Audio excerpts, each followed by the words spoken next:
Sometimes I'm gaining, then again I'm losing. Sometimes I'm rising, yes sir. Then again I'm falling. Sometimes I'm gaining, then again I'm losing. Sometimes I'm rising, yes sir. Then again I'm falling. Let Jesus work it out. Please, your Father would work it out. Oh, let God work it out. Please, your Father would work it out. Oh, let God work it out. Please, your Father would work it out. Oh, let God work it out. Oh, work it out. You work it out for Mother Lisa.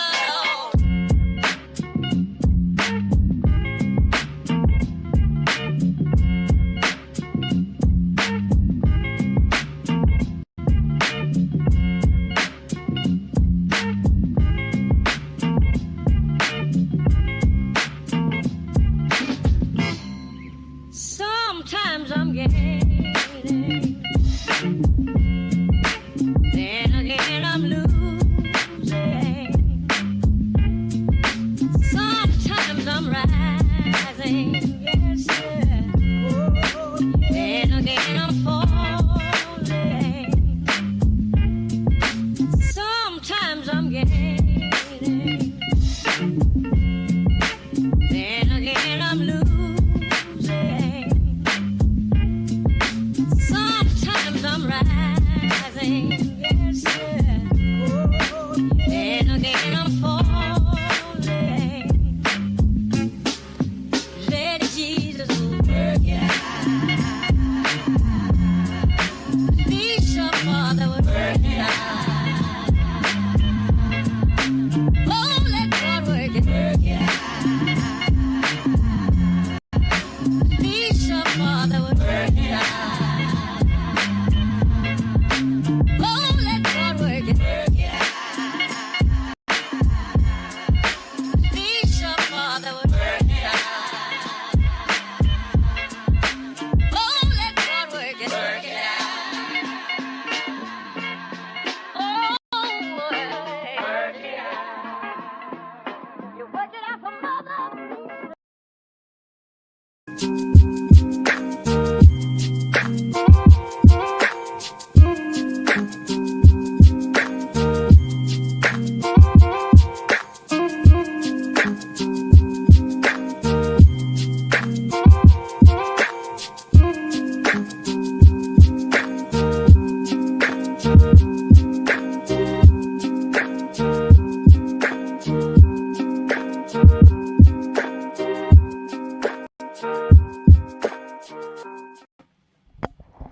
All right. Welcome back, ladies and gentlemen. This is Dr. David Patrick Carey with Church of the Eternal Logos, and today we have a Logos news stream. We got everything from the Hantavirus to claims that Nick Fuentes is a Fed, of which I'll be doing a poll to see what you guys think regarding the recent controversy between him and Dan Bilzerian, who is running for a Congress seat to oust Randy Fine, you know, the really fat, famous Zionist from Florida. So we'll be talking about that. Latest update with the Iran war, not a whole lot going there. AIPAC and the Israel Jewish lobby is doing everything it can to try to unseat Thomas Massie, congressman out of Kentucky. And we'll be diving into all that stuff today. But first, I would be remiss if I didn't wish you all a blessed Mother's Day. Happy Mother's Day to all the women out there, especially if you are a mother. And of course, all of us do have a mother, so happy Mother's Day. I hope you guys get them a card, some flowers. If you don't live in a near vicinity to your mother, at least give her a call. Tell her you love her. And of course, our ultimate mother, the Holy Theotokos, pray for us, intercede for us. So I hope you guys have a blessed Mother's Day today. Usually not doing Logos news streams on a Sunday, but one, I can't do a stream tomorrow. I have an interview actually with a Serbian filmmaker reached out, and I'll be doing an interview in the evening for his channel or his platform. Not exactly sure who it is, but Serbian Orthodox Christian filmmaker. We have the satanic ritual abuse stream Wednesday evening, the one that we were going to do last week, but we're unable to. So we got a jam-packed. I think the Collins brothers are going to be coming on later this week to talk about some of the UFO disclosure, of which we're also going to get into today. I got to be honest with you. Have you guys looked into the UFO stuff? Mr. Fist says, Nick is just continuing the proud Catholic tradition of homosexuality. I think I know what your thoughts are on the situation, Mr. Fist. I'm going to be asking you guys, who do you think? Because now there are claims that Dan Bilzerian is a Fed, Fuentes is a Fed, who knows? But anyways, have you guys looked into some of the UFO stuff? Because we're going to be covering it today. And what a nothing burger. What an absolute nothing burger. Now, we're going to cover Tim Burchett on Joe Rogan talking about how Jimmy Carter cried when he was disclosed about the aliens. But then an interesting video that I found, sleuthing through the internet, of the same Tim Burchett saying that he's a born-again Christian, he's an evangelical, and that he's not really concerned with the whole thing about the demonic concerning aliens, because he's been briefed and they're real. And so we're going to actually read an article, it's a small article, that Christian Protestant pastors are worried about the UFO disclosure potentially collapsing Christian belief amongst its parishioners. Now, if you're Orthodox, and I covered this book probably, what was it, a year ago or 2 years ago? It's Father Spiridon Bailey's The UFO Deception. Okay, the Orthodox Christian perspective on UFO and the alien phenomenon. Fantastic book. In fact, I should repost or at least a community post of that stream that I did. I went through this entire book. And if you're Orthodox Christian, the UFO alien disclosure will not shake your faith. I promise you, if you want to get on the winning team, just go ahead and declare that these aliens and all this UFO stuff is demonic. Because if you've seen some of the videos that come out, which we're going to look at all of them today, at least quickly, not a single one is like a 1080p, high-res, high-definition video demonstrating, the Dracos or the Reptilians or the Pleiadians or the little alien grays or the big alien grays. Nothing. What you get is these little bitty lights or things that dart across the string. The video could be anything. Could be a bird, could be a drone, obviously, most likely, probably our own technology. And so if you just want to be on the right side of history, just like we were with COVID, just like we were with Epstein, just like we've been with Israel, the Gaza situation, October 7th, stand down, whatever it may be, I'm telling you right now, just don't fall for the UFO alien stuff. You're going to have egg on your face. And I was just going through X in prep, trying to store clips and stuff for today's video. And been doing that since yesterday. Everyone who thinks this UFO disclosure is like, oh my gosh, it's a huge deal, they look like idiots. They look like actual retards. Aliens aren't real. There aren't extraterrestrials here from, with another star system. Didn't happen, not going to happen. It's all domestic stuff. It's all probably our own weaponry, grainy photos. I mean, now we have the Hantavirus where they're trying to say, oh my gosh, it's a 40% mortality rate. COVID-19 was less than 1%, guys. Everyone on the planet's going to die. No. And ironically enough, we're going to see how the Hantavirus was mentioned in the X-Files TV show. Strange. We're going to be showing all that stuff. So, yeah, orbs. It's more orbs. Orbs everywhere. It must be aliens. This says the UFOs are as alien as Tim Pool's hairline. You'll probably see about as many aliens in the UFO disclosure documents as you'll see hair on Tim Pool's hairline. So, yeah, it's absolutely, fake and gay. It is very fake. I mean, it's so funny how people are acting like what's been disclosed. And again, according to Tim Burchett, so much more is going to be released. Like the real mother lode of the documents is getting ready to be released. It's going to shake everyone's faith. It's like, come on. And then, of course, the same guy who has a lot of conservative opinions that we agree with. I mean, he was pretty good on Epstein and some of the domestic stuff. I believe even the Iran war. But him claiming that or dismissing the idea that the UFO stuff has anything related to demons or the demonic is funny because we had congressional testimony, what we covered it 2 years ago, admitting that there is correlation between potential demonic activity because their assessment was that these entities have always been here. Well, if they've always been here, that means they didn't get here. Now, are the aliens older than the human species, or could it just happen to be what Christians and what, honestly, multiple world religions has been articulating, that there is a spiritual reality around us? And unfortunately, we are being misled by the powers that be to somehow believe that there's all this extra life in the universe, an attempt to validate Darwinian theory, the Big Bang, modern cosmology, all that different stuff is included with the adoption of that being the case. But, of course, you don't get anything. And you're not going to, because this stuff is essentially covering up for real demonic activity. Nathaniel throws in 5. Thank you so much, Nathaniel. God bless you, brother. He said, pray for us. St. Seraphim Rose. Quite the auspicious time for his canonization. Absolutely. I mean, we got everything going on in the news right now. We have war. Essentially world war.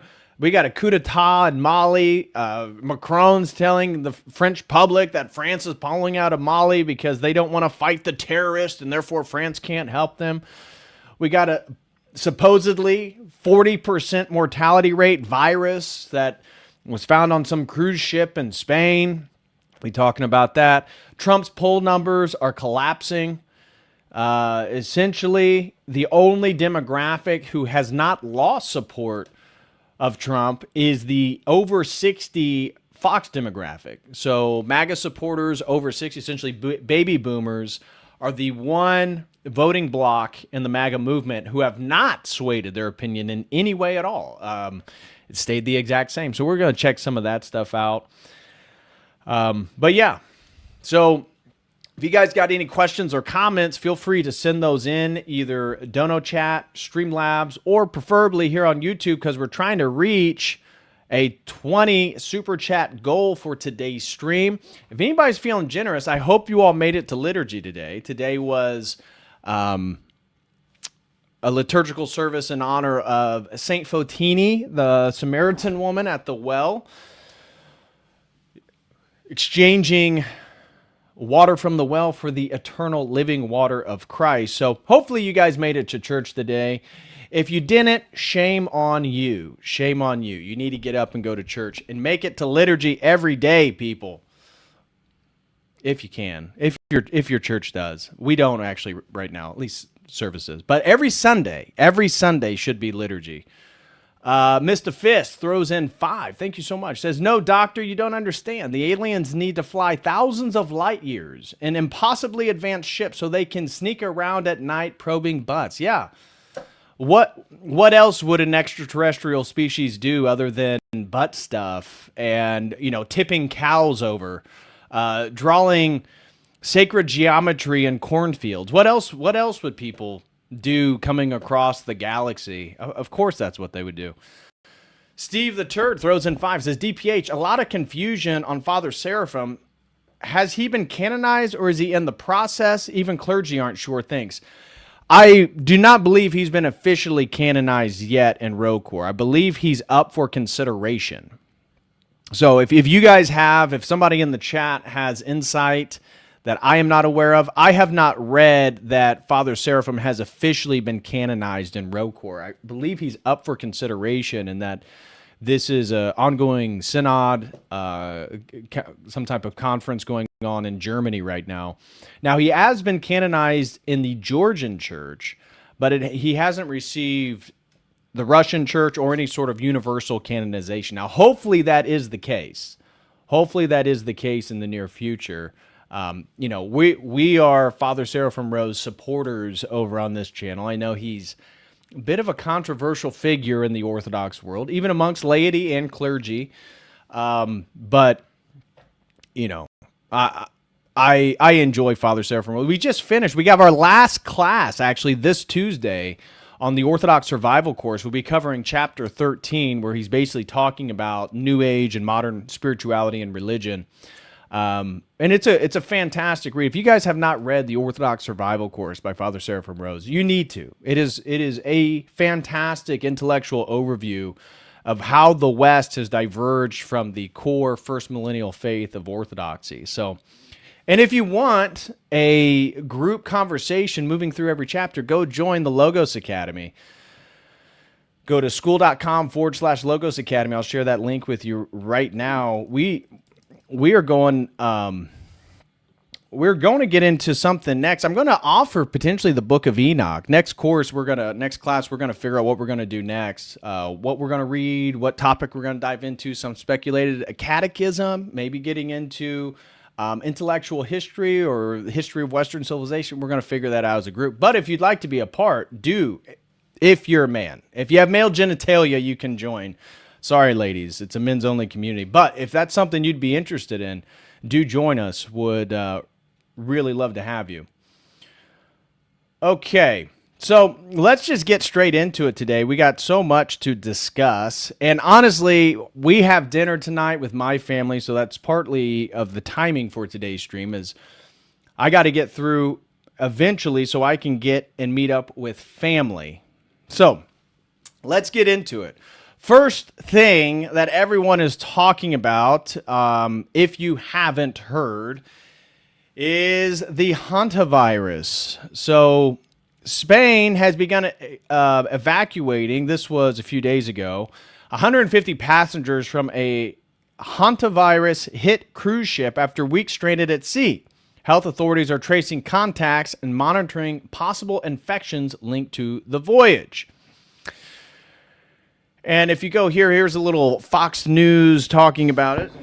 Passengers disembarking overnight from the cruise ship linked to a deadly hantavirus outbreak after arriving off the coast of the Canary Islands. At least 17 Americans are among those that are being evacuated as officials race to keep the virus contained. Chanley Painter here with the latest. Chanley. Hey, good morning. So the 140 passengers on board the hantavirus-plagued MV Hondias are now disembarking in groups by nationality via small boats of up to 10 people. This after the cruise ship arrived in the Canary Islands off the coast of Africa a few hours ago. The World Health Organization is reassuring people on the island that there's no risk to the public, and Spanish health officials say the passengers all remain asymptomatic.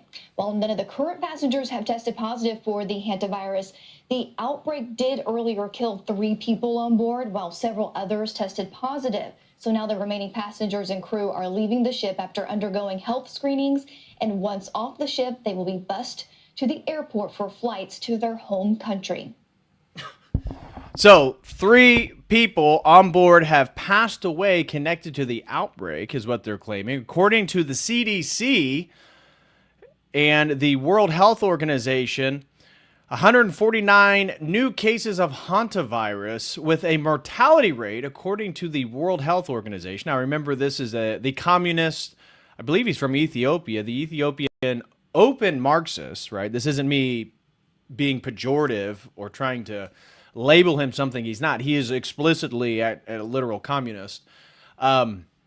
Head of the World Health Organization. Now, remember all the lies we got during COVID? Remember the lockdowns? Remember the procedures that actually backfired and caused people to be worse, not get better? Remember them blocking ivermectin, hydroxychloroquine, all those different things?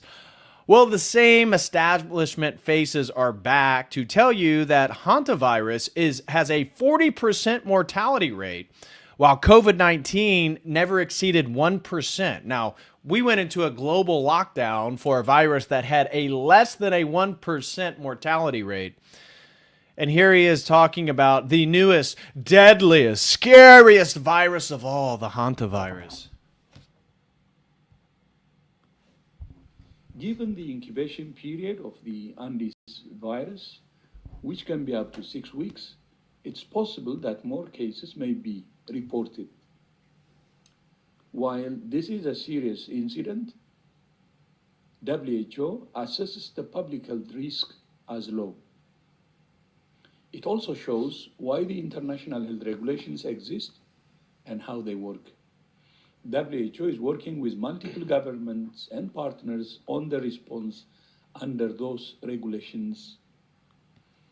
Our priorities are to ensure the affected patients receive care, that the remaining passengers on the ship are kept safe and treated with dignity, and to prevent any further spread of the virus. Oh, well, wonderful, wonderful. They're doing everything they can to contain it. Now, here's a little interesting thing that was going around the internet, is the name of the same virus, the hantavirus, was mentioned years ago in the X-Files. Check this out. Did you write? You know my work? I was right about Dallas, wasn't I? How were you right? Are you familiar with the hantavirus, Agent Mulder?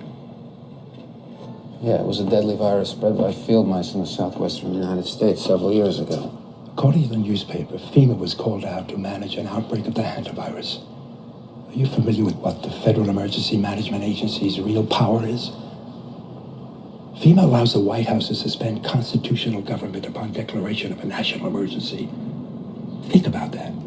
What is an agency with such broad sweeping power doing managing a small viral outbreak in suburban Texas?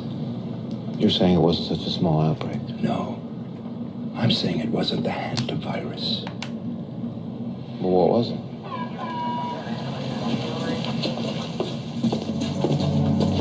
What was it? When we were young men in the military, your father and I were recruited for a project.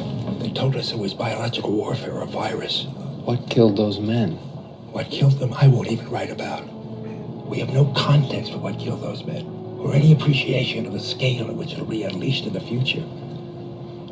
A plague? A plague to end all plagues, Agent Mulder. A silent weapon for a quiet war. The systematic release of an indiscriminate organism for which the men who will bring it on still have no cure. They've been working on this for 50 years. While the rest of the world have been fighting gooks and commies, these men have been secretly negotiating a planned Armageddon. Negotiating with whom? I think you know.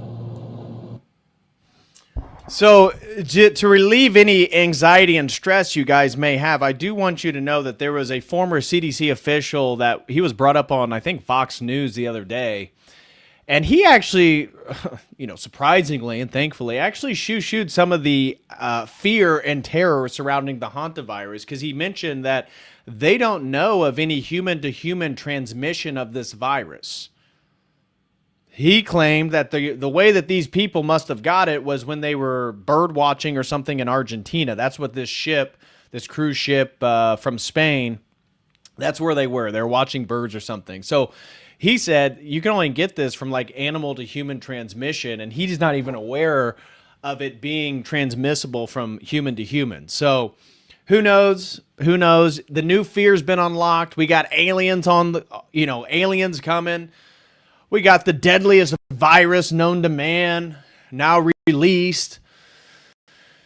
And so with all this UFO disclosure, apparently a group of Protestant pastors are worried that this is going to cause people to collapse and lose their Christian faith. So we're going to come to that in just a second. Let me catch up with the chat here.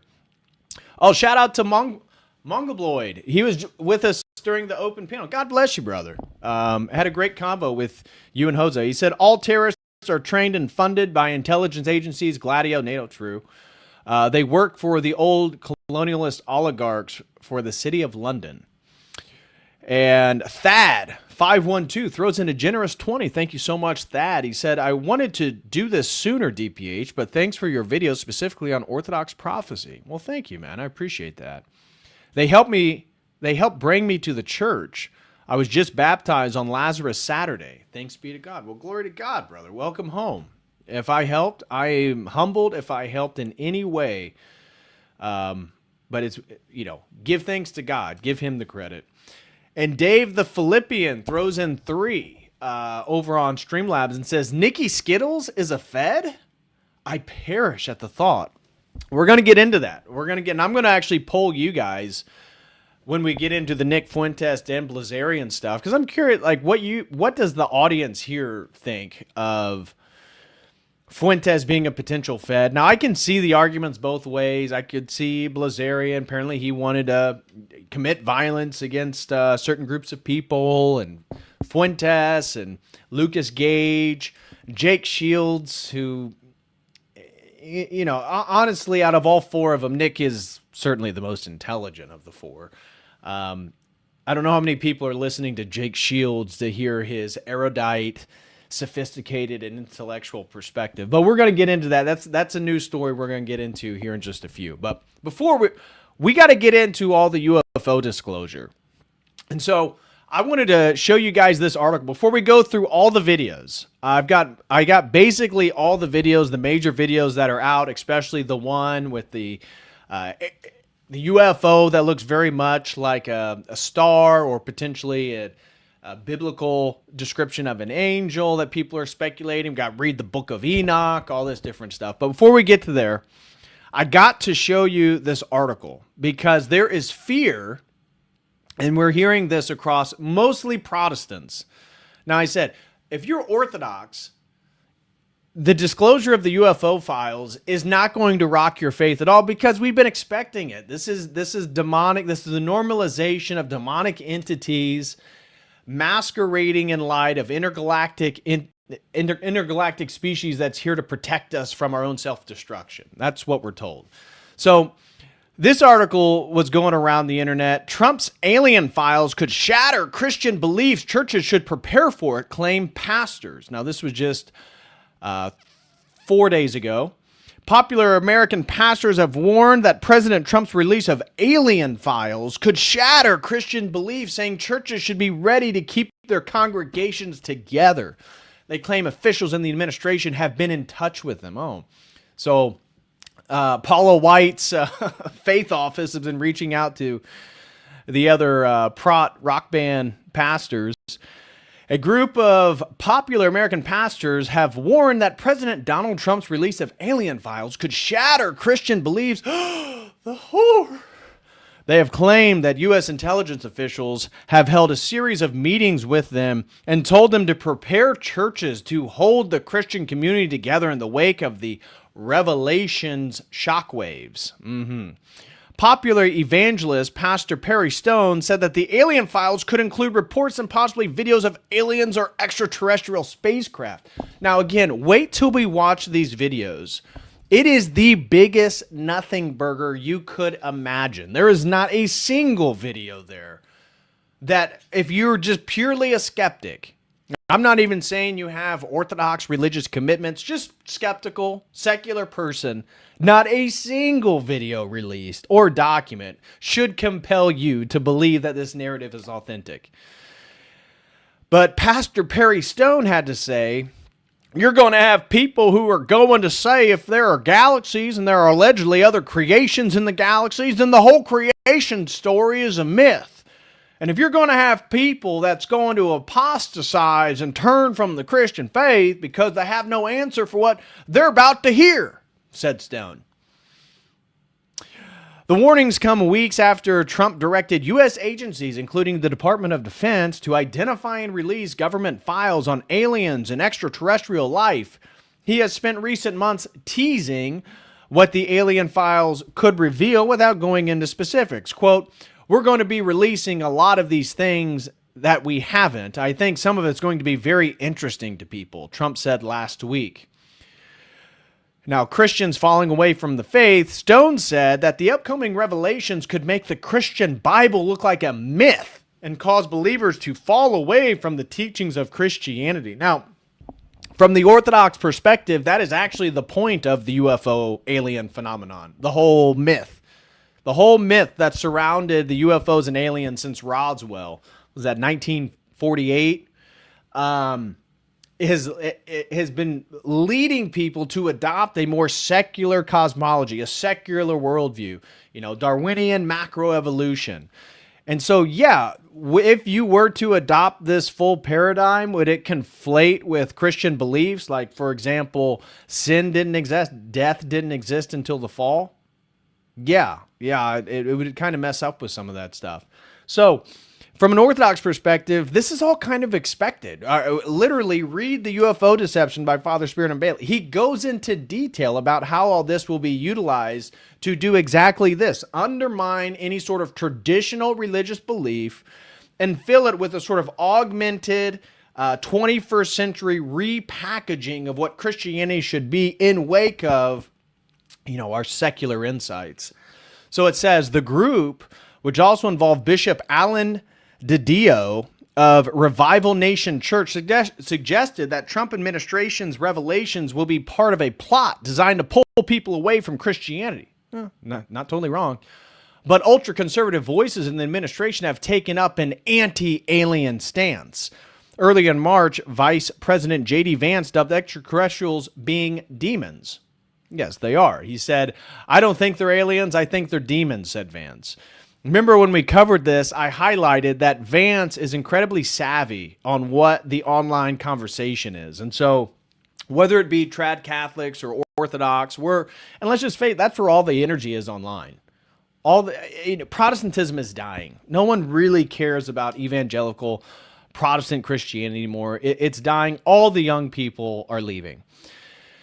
And so what do the people that do hold traditional Christian beliefs? Well, we believe that they're demons. And then Vance, being the chameleon that he is, parrots the exact same line.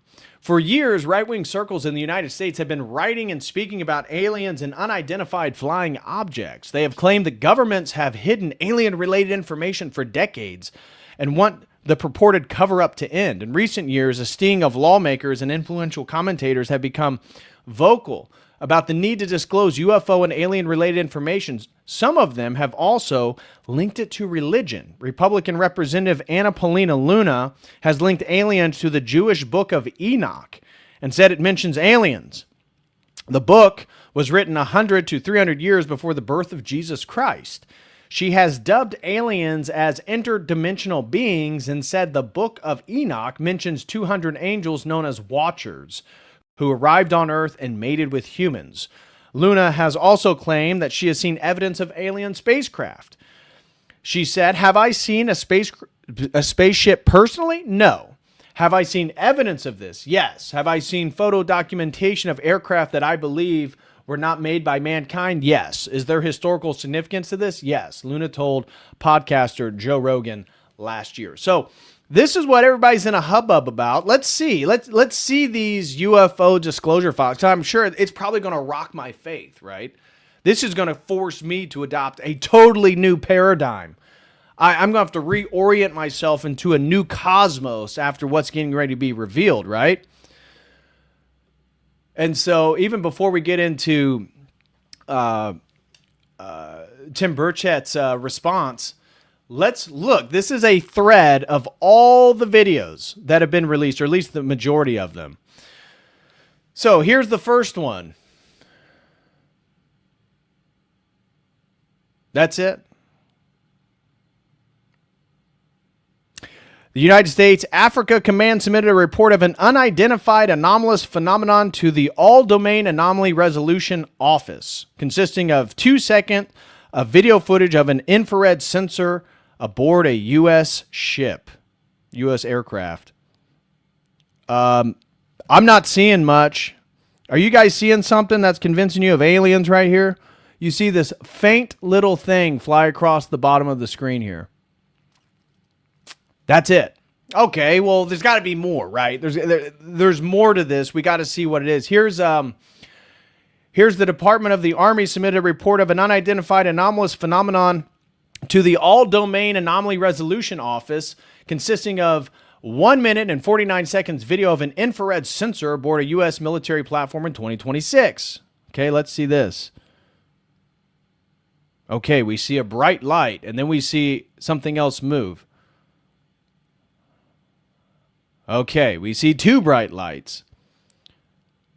We see it moving in the sky. Okay.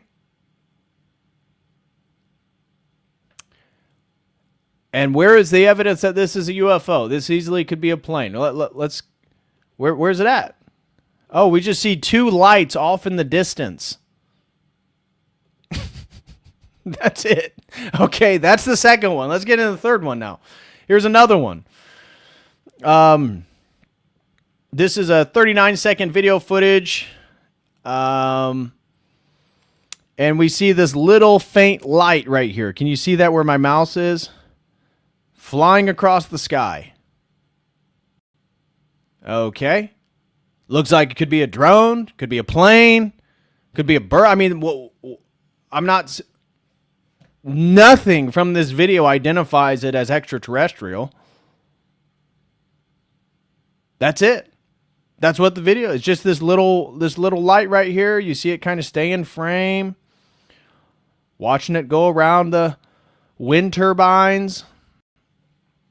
I mean, that's not at incredible speeds. That would mean intergalactic travel. That could easily be a drone. Okay, let's get into the next one. There's got to be more, right? Here's the next one. What's this one? Okay, here we go. UFO in sight. It's in the crosshairs. What are we seeing here? Okay. Some type of anomalous aerial vehicle. Kind of flying around. Nothing yet to indicate this is a UFO or anything of a serious threat to humanity. Nothing. Nope. Just another pixelated image of something in the air. Okay. All right. Well, there's got to be more, guys. This can't be it. Here's another one. Okay.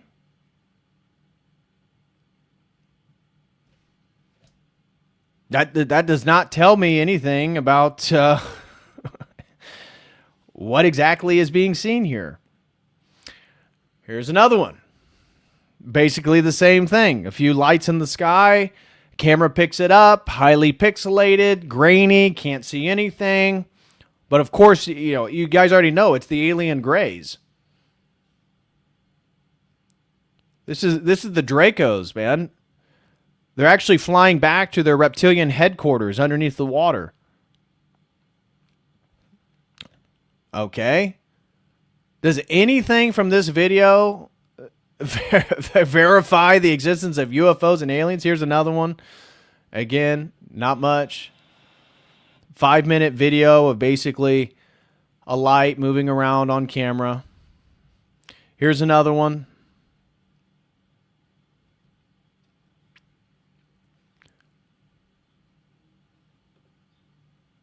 You see a faint light off into the distance, flashing and flying through the sky. Must be a UFO. That's got to be aliens. What else could just gradually fly across the water and be documented on a camera? I mean, that has to be alien spacecraft, right? Here's another one. Oh my gosh. Oh my gosh, another light in the sky. This is it, guys. I wish I had something to show you, but this is what all the hubbub is about. Now, this is probably the most interesting video of all of them. This is the one that's got the most attention. You can see whatever this image is, it looks something very much like a star. It looks like it's an 8-pointed object of some sort. And this is what people have been claiming is an angel, a biblical angel, moving in interesting patterns, but is it a figment of the imagination? Is it something on the screen? Is it truly an aerial vehicle? We don't know. But again, if you just keep going, this is what we see over and over. Like here's a naval ship being watched, and you just see a little light pass by. That easily could be a rocket. Like, you're telling me that's a UFO. That could easily be a rocket right here. Watch this. Goes right through the screen here. That could be a missile. That could be a Tomahawk missile. How is that a UFO? And so it goes on and on with this type of stuff. Now, we're going to get into specifically this one. We'll talk about whether it's biblical or not. But here is Tim Burchett talking to Joe Rogan about the intensity, the magnanimity, the potential to undermine everyone's worldview based on this UFO disclosure. Check this out. Now, he's going to specifically be talking about how when Jimmy Carter was briefed about this in the 80s, he broke down into tears because of what it really meant about humanity. Yeah, but I have seen some pictures, and I have seen video, and I have. What's the most convincing thing that you've seen? I don't know. Those guys came out the house. That was pretty convincing. Yeah, that was before the hearings that we had. How clear was the video? Clear as a screen. I mean, it was pretty clear. And that was pre-AI. AI was such a new thing, and then it fit in with what the Tic Tac videos were, and the heat signature is what I always thought was unusual, because it had to have a heat signature, but it didn't. Right. It's a 0 point energy, whatever that is. Right. And the quantum physics angle of it is mind-blowing to me. I don't think Trump knows. I mean, these people have kept this stuff secret. Here's another thing. I was in one meeting, and a guy said, what about the president on this? And he said, the president's on a need-to-know basis. Now, that's a federal employee saying that he or she has information that the president is not allowed to see. And I just was aghast, man. I said, that's the kind of crap you see on the Sci-Fi Network or something. Right. But that'd be the title of my book. I mean, that ought to tell you right there that this thing is a cover up. And what are they covering up, Tim? I mean, the cover up doesn't mean that the aliens are real. The cover up could be the fact that it's all fake, that it's a fake narrative, or the cover up could be that we know that this is potentially spiritual or demonic entities related to these activities. What is the cover-up, Tim? That the Dracos are here, the Pleiadians are here? What's the cover-up? It's kind of like MK Ultra. I don't think we're going to get they're not going to tell us everything. I really don't. I don't think they're going to give us half of what we should get. But you think we're going to get something? I think we'll get something. Do you know Hal Puthoff? Do you know Hal Puthoff? Do what? Do you know Hal Puthoff? No, I don't. Do You know who he is? I thought you know how put off you are right now. I was like, how put off are you? Hal Puthoff was in the documentary as well. He was in the Age of Disclosure, and he was a guest on the podcast. And one of the things that he told me is that during the Bush administration, they brought in him and a bunch of other scientists and thought leaders, and what was explained to him was that they are considering disclosure, and that there have been visits of these super intelligent beings from somewhere that we have retrieved crashed vehicles, and that we have biological remains. That's correct. And we are talking about disclosing. We would like you to make a list of all the ways that it'll negatively affect society and all the ways that it'll positively affect society, and attach a numerical value to these things. And they all did it, and every one of them said the negatives far outweigh the positives in terms of the impact on government, the impact on the economy, religion, all these different factors, and how it would disrupt society. and in the end, they decided not to disclose. Yeah, I've heard that many times. I just don't buy it. You don't buy it? I don't buy it. I mean, I don't doubt what he's saying. I know all those guys. Now that you mentioned it, I was in the movie, of course, and I met them all afterwards. But I just don't buy that. I think we should know. Let us know. Let us decide. I believe that too, but I wonder what that meeting was like and whether or not they were being truthful to these people or whether it was a thought experiment. Allegedly, when they told Jimmy Carter, he cried. That's what I heard too. It was. I won't go into all of it, but I was in a meeting. What would make him cry? I don't know. Well, he's a very sensitive guy. But I understand, but I mean, like, I cried when I saw Old Yeller. Yeah, I did too. Still cry. But they, he had seen a UFO. He was on a Navy sub, nuclear sub, and I don't know if he saw that when he was on the sub or not. I can't remember. But here he is. That guy was president of the United States, and they told him something. And supposedly, he cried. And I was in the meeting, and that was brought up, and the guy that they were trying to trip up gave the date of that meeting, and he said, you can go to the Carter Library and pull up that date, and you'll know there's one person, they omitted their name, which who knows who that was, but they list the meeting and where he was when he got that briefing. Wow. So, I don't know. Okay, so that was Joe Rogan and Tim Burchett talking about, and then here was a video earlier this year of Tim Burchett, who's been very outspoken on the releasing of these UFO alien files, reveals that he had a 14-minute conversation with President Trump about UFO disclosure, discusses demonic element during an interview with News Nation. He says, I'm a born-again Christian. I'm from the forgiven end of the spectrum. I'm not worried about the demonic element. I hear people say that, but there's no reason for demons to be doing this. What?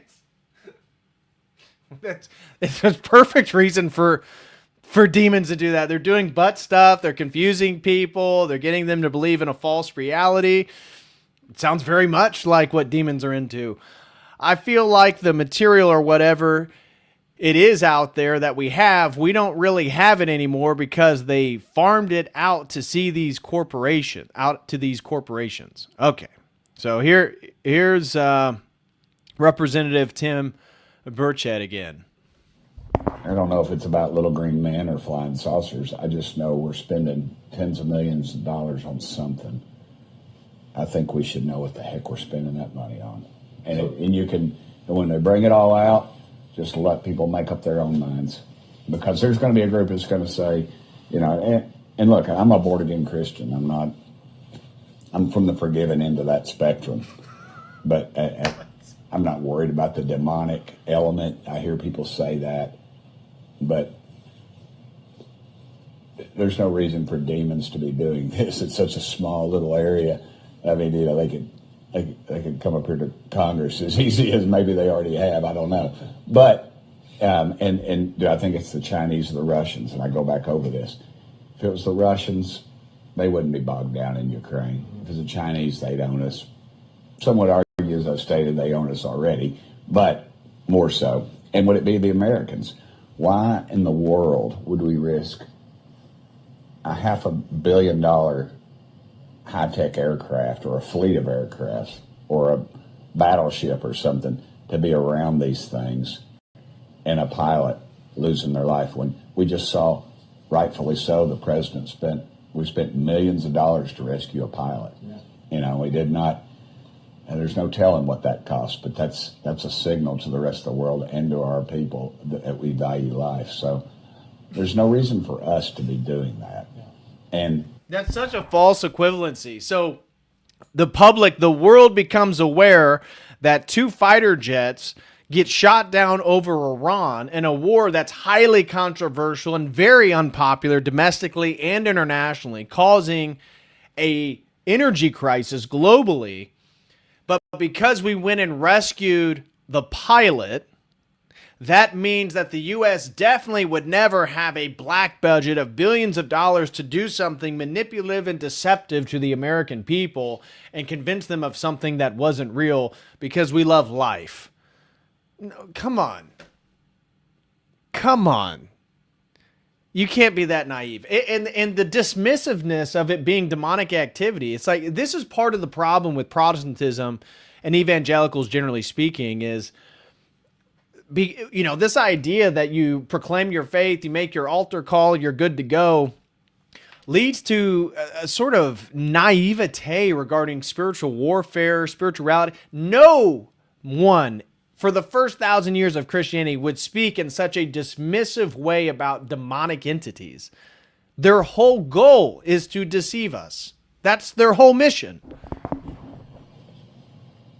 I won't go too far into it, but I've talked to folks that are at the highest levels, and they will tell you that they've asked the one higher up level in the whole security paradigm, I guess, and they've indicated that it is definitely not them.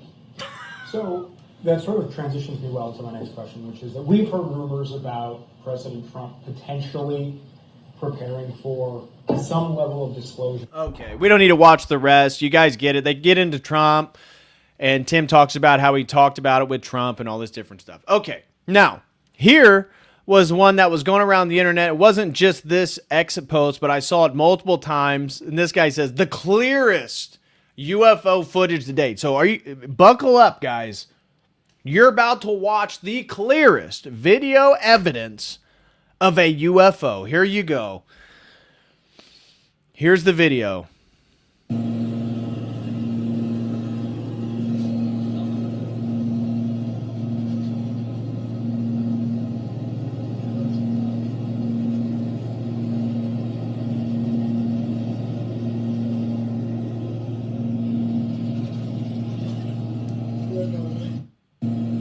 Okay. Looked like it could have been anything. A drone, a person. But this, again, metallic object. It looks something straight out of a movie. I mean, it's just not convincing to me. When I first watched it, I thought it was a paper bag. I mean, think about the speed here. It's not even moving that fast. You have a plane going in one direction, and it's flying the opposite direction. You'd think a UFO spacecraft, it would be absolutely blistering speed. It'd be hard to even identify. Yeah, it looks like a B-2 bomber. Yeah. Oh, Scott got it. It's an Imperial Star Destroyer. Yeah, I mean, it's not even... This is the one. This is the video. Everybody's like, oh, this is clear as day. This is absolutely UFOs. Look at this. Really? This is the best one we got. This is what the government's trying to hide from you. It's so lackluster that you have to have already adopted the alien UFO mind virus to watch this and be like, oh my gosh, it justifies everything. And here's the other one I said. It's probably the hottest video in this multi-starred entity. A number of analysts from the English-speaking world have pointed out that its appearance bears a striking resemblance to the angels of Phantom, described in the Bible's Dead Sea Scrolls, and later the Book of Enoch, depicted as having many eyes. Based on this wave of linked videos, it seems alien UFOs aren't the traditional shapes we typically imagine. They more often manifest in a star-like form. Often. So we have one video of them claiming that this is a video the U.S. government has taken of this spacecraft, this UFO alien spacecraft. And then they've been comparing it to this depiction of like the Bible describes as an angel, a seraphim. So that's it. That is the most compelling of all the documents. And this is, maybe I have it right here. Here it is. The exact same shape was depicted in a Superman movie in 1978, interestingly enough. It's the only answer, Lara. If he remains here with us, he will die as surely as we will. But why Earth, Jarrell? They're primitives, thousands of years behind us. You will need that advantage to survive.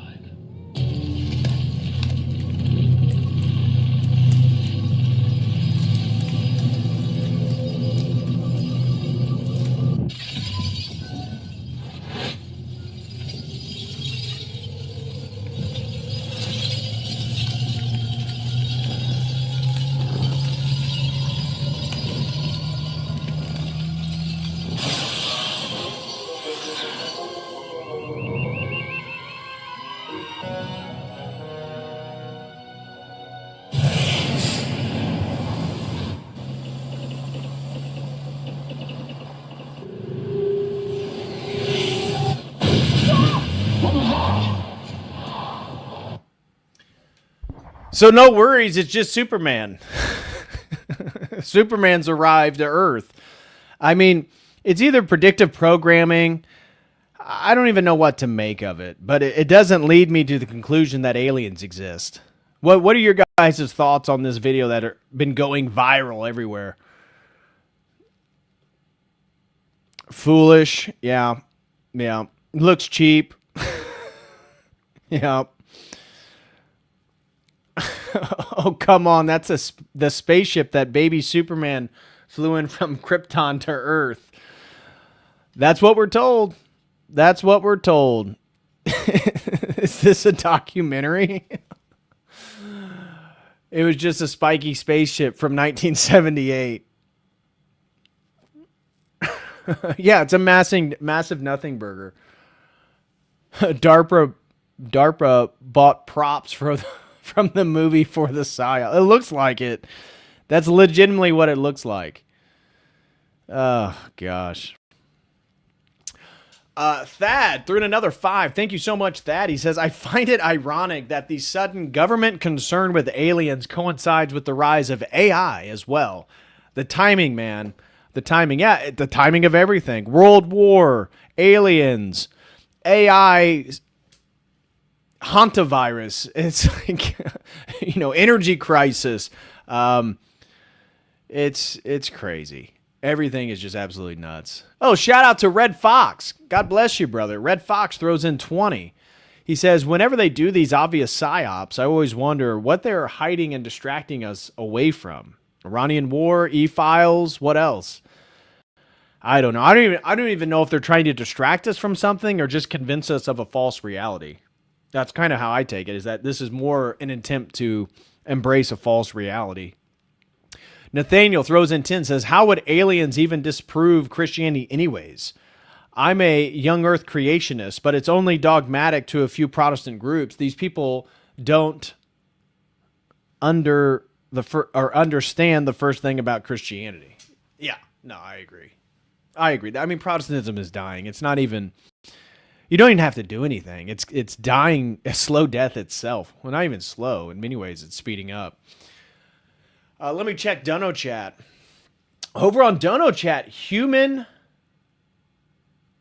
Machine throws in a generous $150 on Dono Chat. Thank you so much. He says, thanks for all the info over the years. Well, thank you, Human Machine, whoever you are.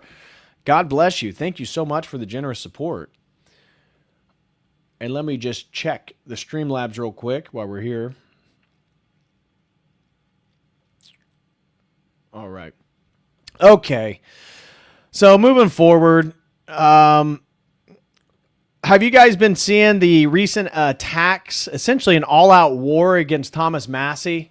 So Thomas Massie, sort of libertarian, Republican, congressman from Kentucky. And if I've had my own issues with Massie, at times he seems kind of weak. I thought he was weak on the deportations myself. Him and Rand Paul particularly had, I felt, an approach where they wanted to extend, the Bill of Rights and rights essentially given to U.S. citizens to illegal aliens to try to prevent them from being deported. I thought that was ridiculous. And there's been a handful of other issues that, I've been in opposition to Massie. I think he was critical of ICE agents in Minnesota and some of the large cities. I have no problem with that whatsoever. So in my opinion, Massie's been weak on some key domestic issues, but in general, he's been fantastic regarding Epstein, Iran war, disclosing things within some of these bills that we would never know about if he didn't explicate. And so he was a Trump ally during this second term. So back in 2024, Thomas Massie endorsed President Trump along with other libertarians to essentially gain the libertarian independent vote. And it wasn't until like late 2024, early 2025, when Thomas Massie did an interview on Tucker Carlson's podcast where he talked about AIPAC handlers. And he was the first to really admit it. Marjorie Taylor Greene later validated that this was the case. But he argued that almost every single senator or congressman has an AIPAC handler, and that it's literally just a handful of both Democrats and Republicans, just a handful that take zero money from AIPAC, and that they take them out to dinner, they tell them what bills to vote for, how to vote, all this different stuff.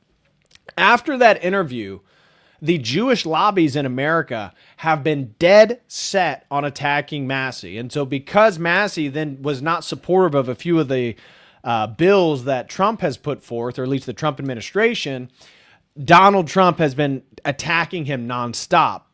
Well, I'm going to play a clip after this of Massie talking about the massive amounts, millions of dollars being funneled into his congressional Senate or congressional seat race in Kentucky with a guy who was basically a Democrat just a few years ago. Now he's a Republican backed by Trump and the MAGA, and getting millions of dollars from AIPAC, from Adelson, from Paul Singer, from the usual culprits. And here is the campaign ad done against Massie, supported by essentially the Jewish lobby and MAGA, where they used AI footage to convince the average boomer that he actually has some type of friendship or potential love affair with AOC and Ilhan Omar. I mean, it's AI video, but this is the problem, is that most boomers cannot distinguish a real video from an AI video. So this is the ad that they're using to attack Thomas Massie. Thomas Massie caught in a throuple in Washington. He's cheating with the squad on the America First movement. Massie voted with the squad against Trump's tax cuts. Massie voted with the squad against finishing Trump's wall. He voted with them against hiring new border agents. Well, this is worse than adultery. It's a complete and total betrayal of President Trump and Kentucky conservatives. On May 19th, fire Thomas Massie. MAGA Kentucky is responsible for the content of this advertising. And so MAGA Kentucky is, and he'll talk about it in the next video clip, it isn't from Kentucky, isn't MAGA, it's all Jewish money. And so this is the most recent interview with Thomas Massie, who is asking for donations. His website, massiemoneybomb.com, is where you can donate to his reelection campaign. And you almost want to just support him because of the people attacking him. I mean, it is the usual suspects. Here he is talking to Tucker Carlson about who is actually behind trying to oust him from his congressional seat. And so just to frame the conversation around that idea, what was your margin of victory in the last race in Kentucky? In the last race, primary, I got 75% of the vote. There was somebody that got 13% and somebody that got 12%. 75% of the vote. And in the race before that, I got 76%. And then the race before that, I got 81%. 81%. Now, the race you get 81%, you were already having conflict with Trump at the time, right? Yeah. At the time, he was saying to throw me out of the party, called me a third-rate grandstander, to which I claim I'm at least second-rate. Fair.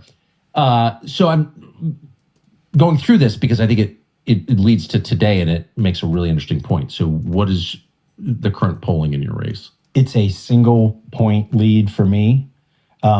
It's not very fluid. They've spent $10 million against me. And when I say they, I hope we get into they. Yes. And it's going to be close. It's just going to be, the result is going to be based on who turns out. So it was 81% margin, 76, 75, like full-on blowouts in the Republican primary in your district in Kentucky, and now it's within a couple of points and you could lose. Correct. And the difference is they have spent $10 million against you. So I don't think anyone would dispute that. That's the difference. The money poured into this race from outside of Kentucky is basically pushing you to the point of almost losing, and you may lose. Where'd that money come from? Well, it didn't come from regular people. It's come from billionaires, and 95% of it, at least 95%, has come from the Israeli lobby. So I'll give you their proxies. The RJC, which is the Republican Jewish Coalition, AIPAC, the American Israel Public Affairs Committee, Miriam Adelson, Paul Singer, and John Paulson went together. They funded a PAC called MAGA Kentucky, which is neither MAGA nor Kentucky. But when the ad any of them live? Who are those three people? They have been. Miriam Adelson is the gambling magnate who ironically makes money from the Chinese now gambling and not in Las Vegas. And so she's much. literally an Israeli. Yeah, she was born there. Yeah. She's given over $200 million to the president. He puts her on the stage. He says that she's influenced his own policy and attitudes toward Israel. And so she's trying to buy a congressional seat in Kentucky, along with the rest of these groups that are probably, by the way, getting her money as well. So no surprise, the woman who gave Trump $250 million, who, according to her and her now deceased husband, Sheldon Adelson, claimed that they were a single issue donor, Israel.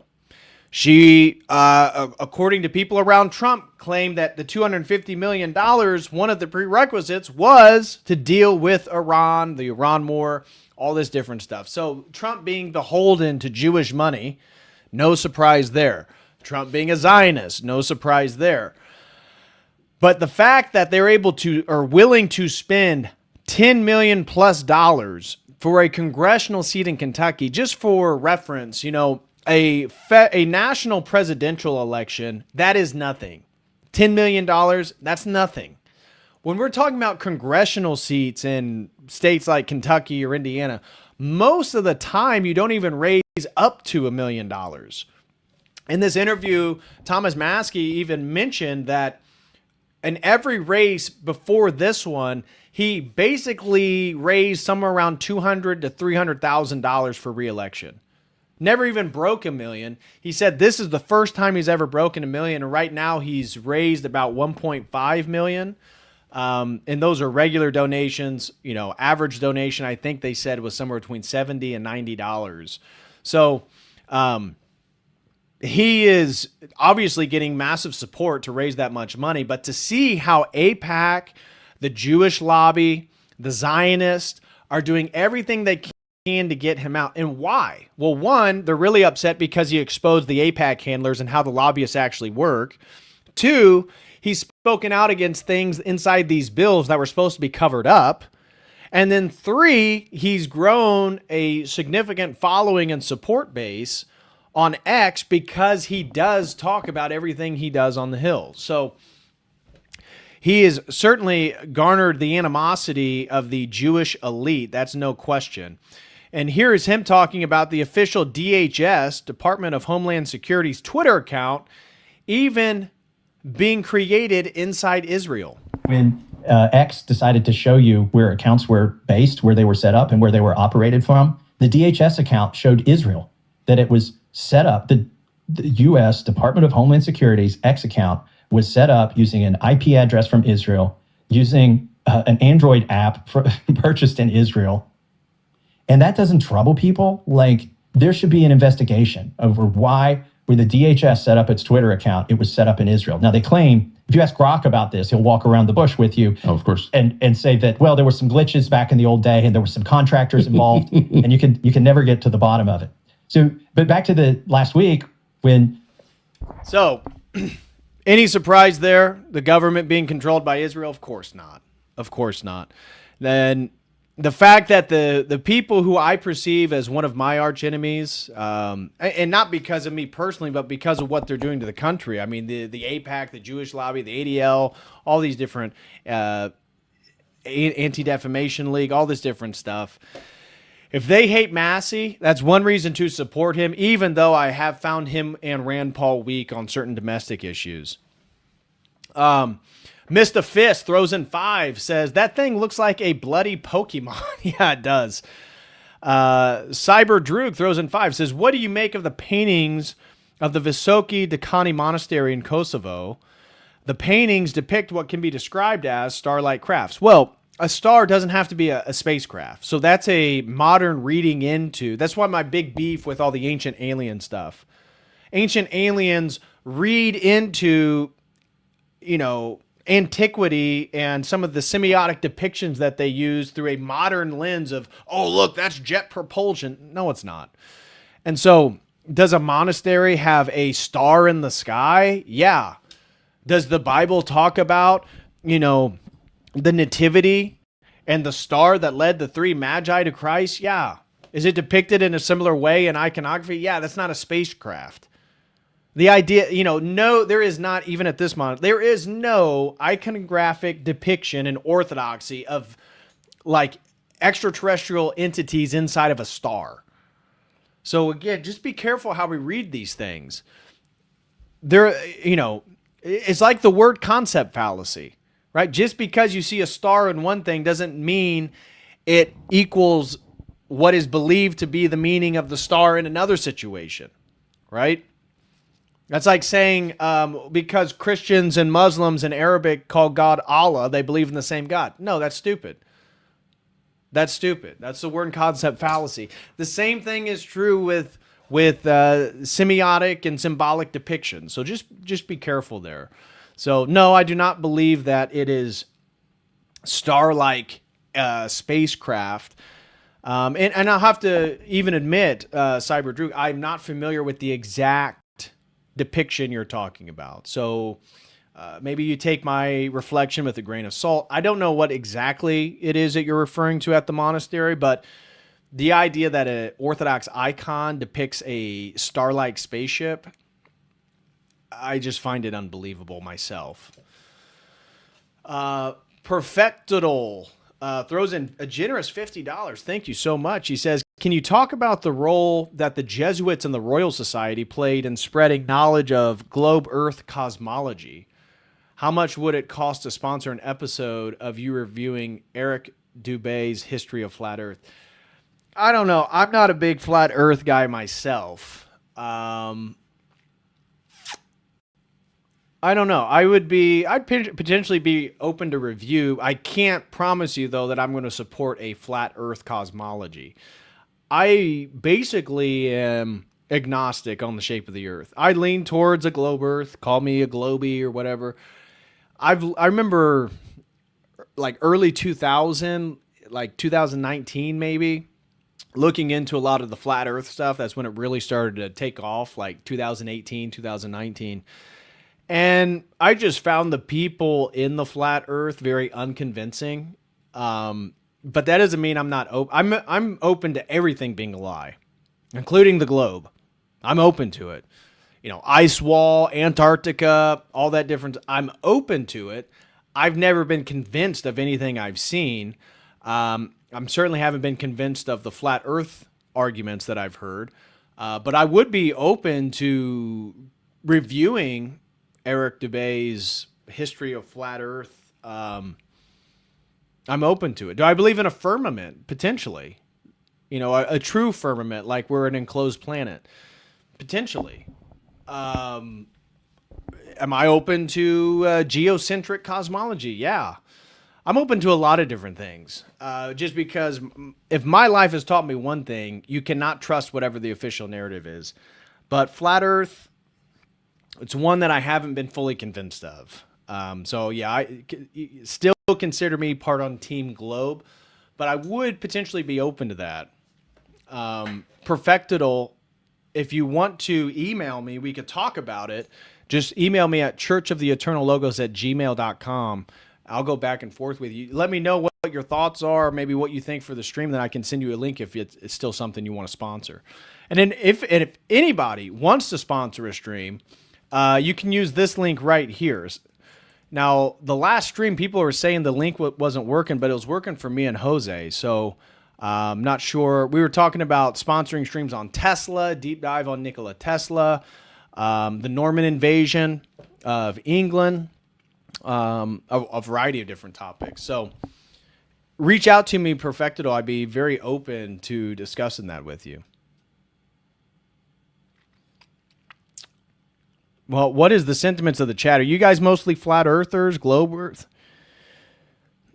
Orthodontist says you can look at a bunch of flat earthers trying to disprove the globe and failing continuously. It's something that has never really consumed me. The earth isn't flat, it's a cylinder. I'm agnostic about the shape of the earth, really. To me, it makes no real importance. And I think that my general sentiment would be, I could see it being used as a psyop because of how many things we've been told are actually fake and gay, including the UFO and the alien stuff, as we just looked at. That using the flat earthers as a way to discredit conspiracy theories, I've been open to that possibility. I know that's a globe-tard perspective, but that's what I am. I'm a globe-tard then. Anyways, okay, moving forward to our next video here. We already watched that one. Let's see. Newsflash for everyone. Don't run onto the tarmac of an airport. So where Jenny and I will be flying on March 27th to Denver, a Frontier airline hit a man while they were landing just the other day. He got sucked up into the jet engine and was killed. Nobody knew. One, they couldn't see him. They didn't know why he was there. And turned out he hopped the fence for some reason and ran onto the runway where a jet was getting ready to land. Video footage shows the chaotic moment when the plane's engine caught fire after the man went through it. 12 people on the flight reported minor injuries, 5 transported to the hospital. Authorities say the individual breached the fence just 2 minutes before being hit. They say the person is not believed to be an airport employee. Passengers say they were stuck on the plane for about 3 minutes as toxic fumes began to enter the cabin. A trespasser breached airport security at Denver International Airport, deliberately scaled a perimeter fence, and ran out onto a runway, said Transportation Secretary Sean Duffy. Here's the video. So, I don't know how you guys get your kicks. Don't run onto a tarmac.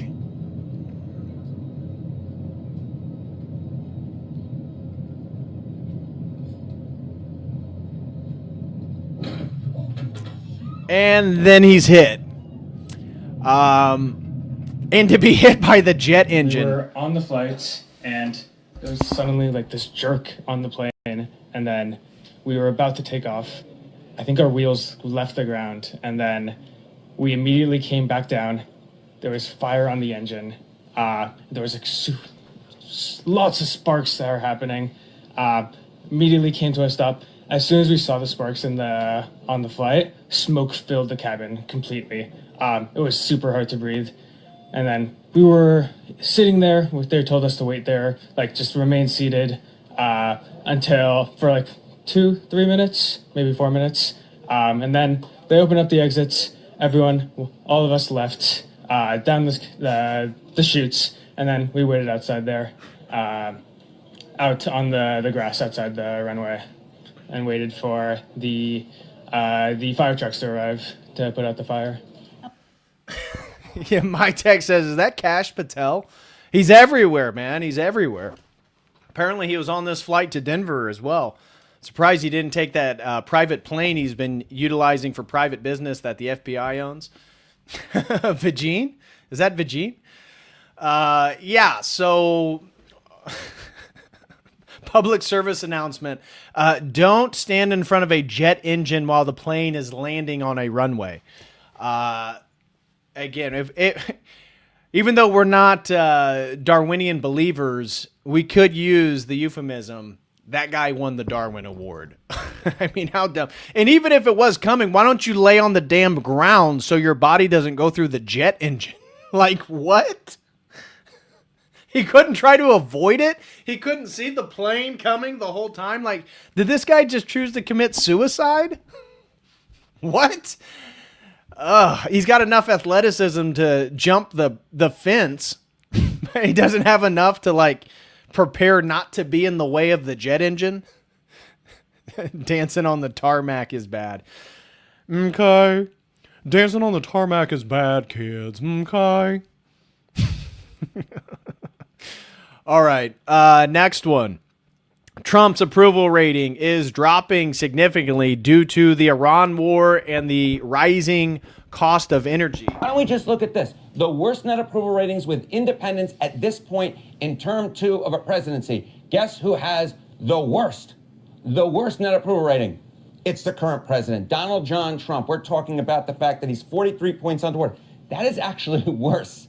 That is actually worse than Richard Nixon was during the height of the Watergate scandal back in 1974. Nixon was just 36 points underwater. Trump easily beating that, but in the wrong way. Trump is also beating George W. Bush, who was 35 points underwater. Of course, he was caught up in the Iraq war at this particular point in his presidency.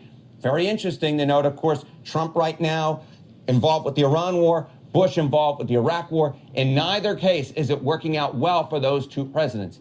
But why don't we just look at... So everything that we've been saying about Trump, he's trying to figure out how to get out, but, I mean, he's stuck in a corner. He's not going to be able to get out of this until Netanyahu says he can. In fact, we have a video of Netanyahu essentially saying exactly that the war will end once they attain Israel's goals. This is a quick video. We don't even need to play it. Is it accurate to say that you think combat operations in Iran are over and done? He says, no, I didn't say that. We've hit about 70% of the targets. We could hit more.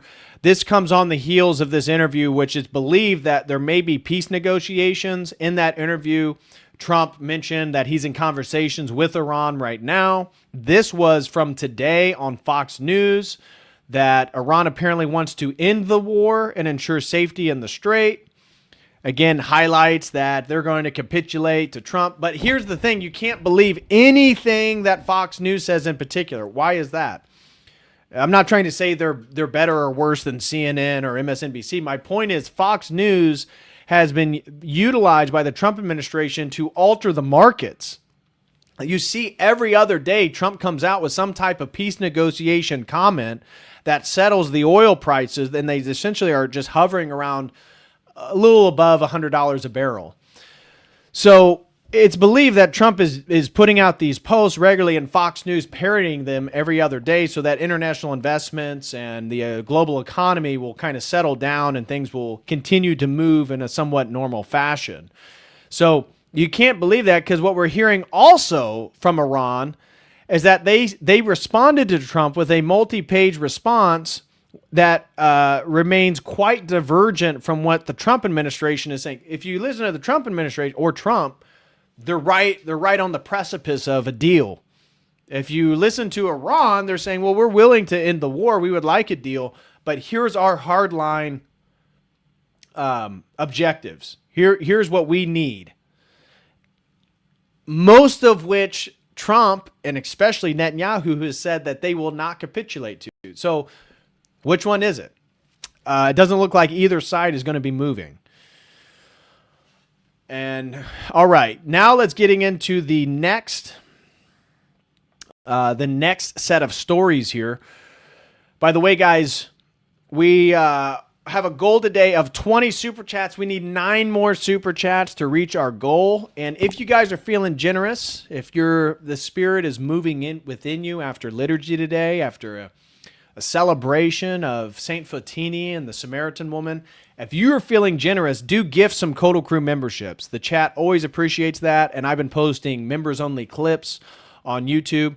So if anybody out there is feeling a bit generous, do support with gifting some Codal Crew memberships.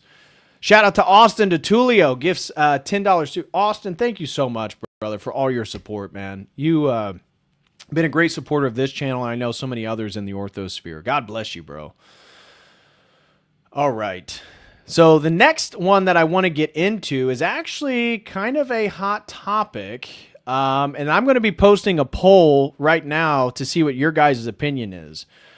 And it has to do with whether Nick Fuentes is a Fed or not. Now, I'm going to share my own personal opinions, but this has been the latest controversy. I'll say, is Fuentes a Fed? This is the accusation that's being leveled at him.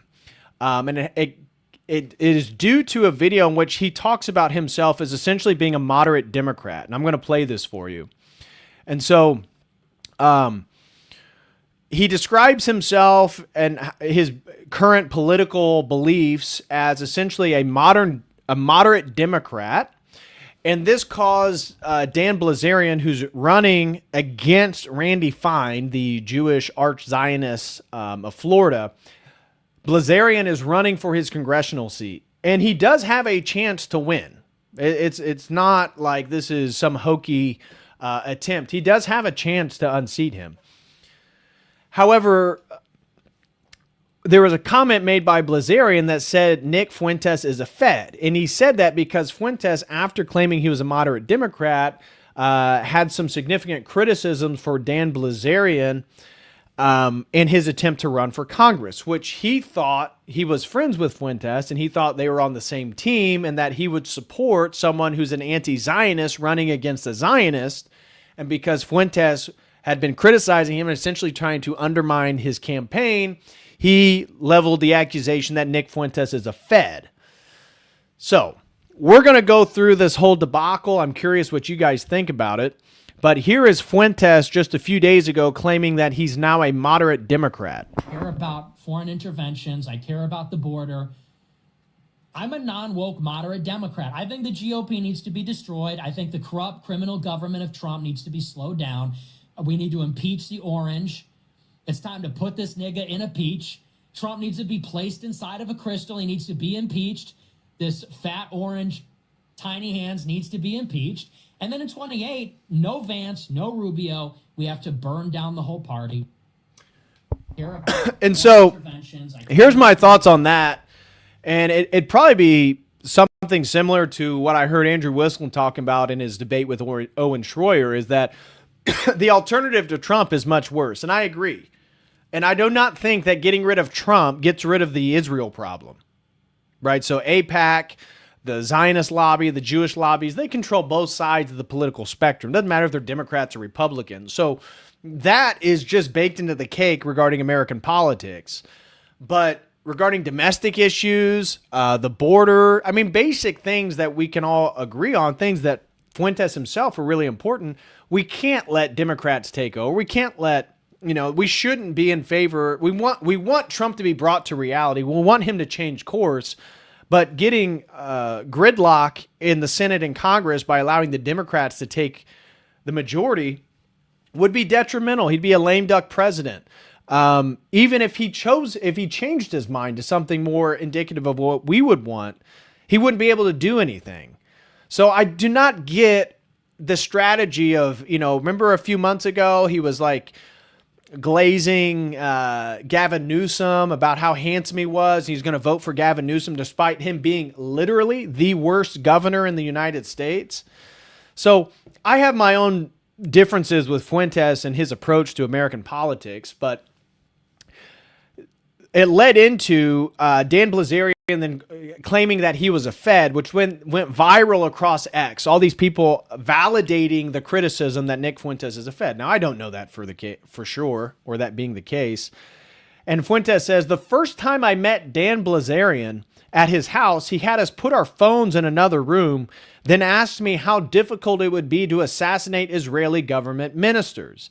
Then he invited me to Dubai, Qatar, which I declined. On his way there, he was ambushed by the FBI. Now, that was Fuentes' initial response to him claiming that he was a Fed. Bilzerian says, now you're just making shit up. highlights a photo of him telling people to go vote for Laura Loomer.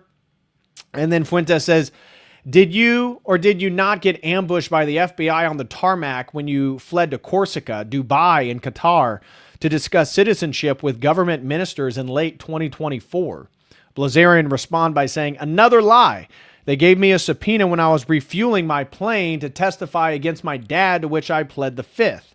I wasn't fleeing anywhere. I went to Corsica to free dive and I met no government ministers. Nice try, Fed. And then Fuentes responds, interesting timing for a spontaneous trip to the Gulf to discuss golden citizenship with the Emiratis and Qataris, with a pit stop in Europe for scuba diving, just as your daddy was being indicted by the DOJ for concealing money in the shell corp that your name is on. Triple citizen. And then Dan responds, there is no golden citizenship. It's a golden visa, retard. Free diving isn't scuba, and my name isn't on the shell corp. You're really scrambling with these lies, but the truth is you're a gay Mexican kid LARPing as a white Christian, sabotaging anyone trying to do anything positive. And then Fuentes responds, so you fled to free dive on your way to get your golden visa from the government in the UAE and Qatar the same week that daddy was indicted by the FBI on your way to the FBI served you a subpoena on the tarmac for the company you are a CEO of, but which daddy controls. Got it. And he says, taking a vacation, returning isn't fleeing, you fucking idiot. I didn't get a golden visa. I wasn't the CEO at the time, and I'm not the CEO now, but keep lying and deflecting from the fact that you're a Fed that fucks dudes.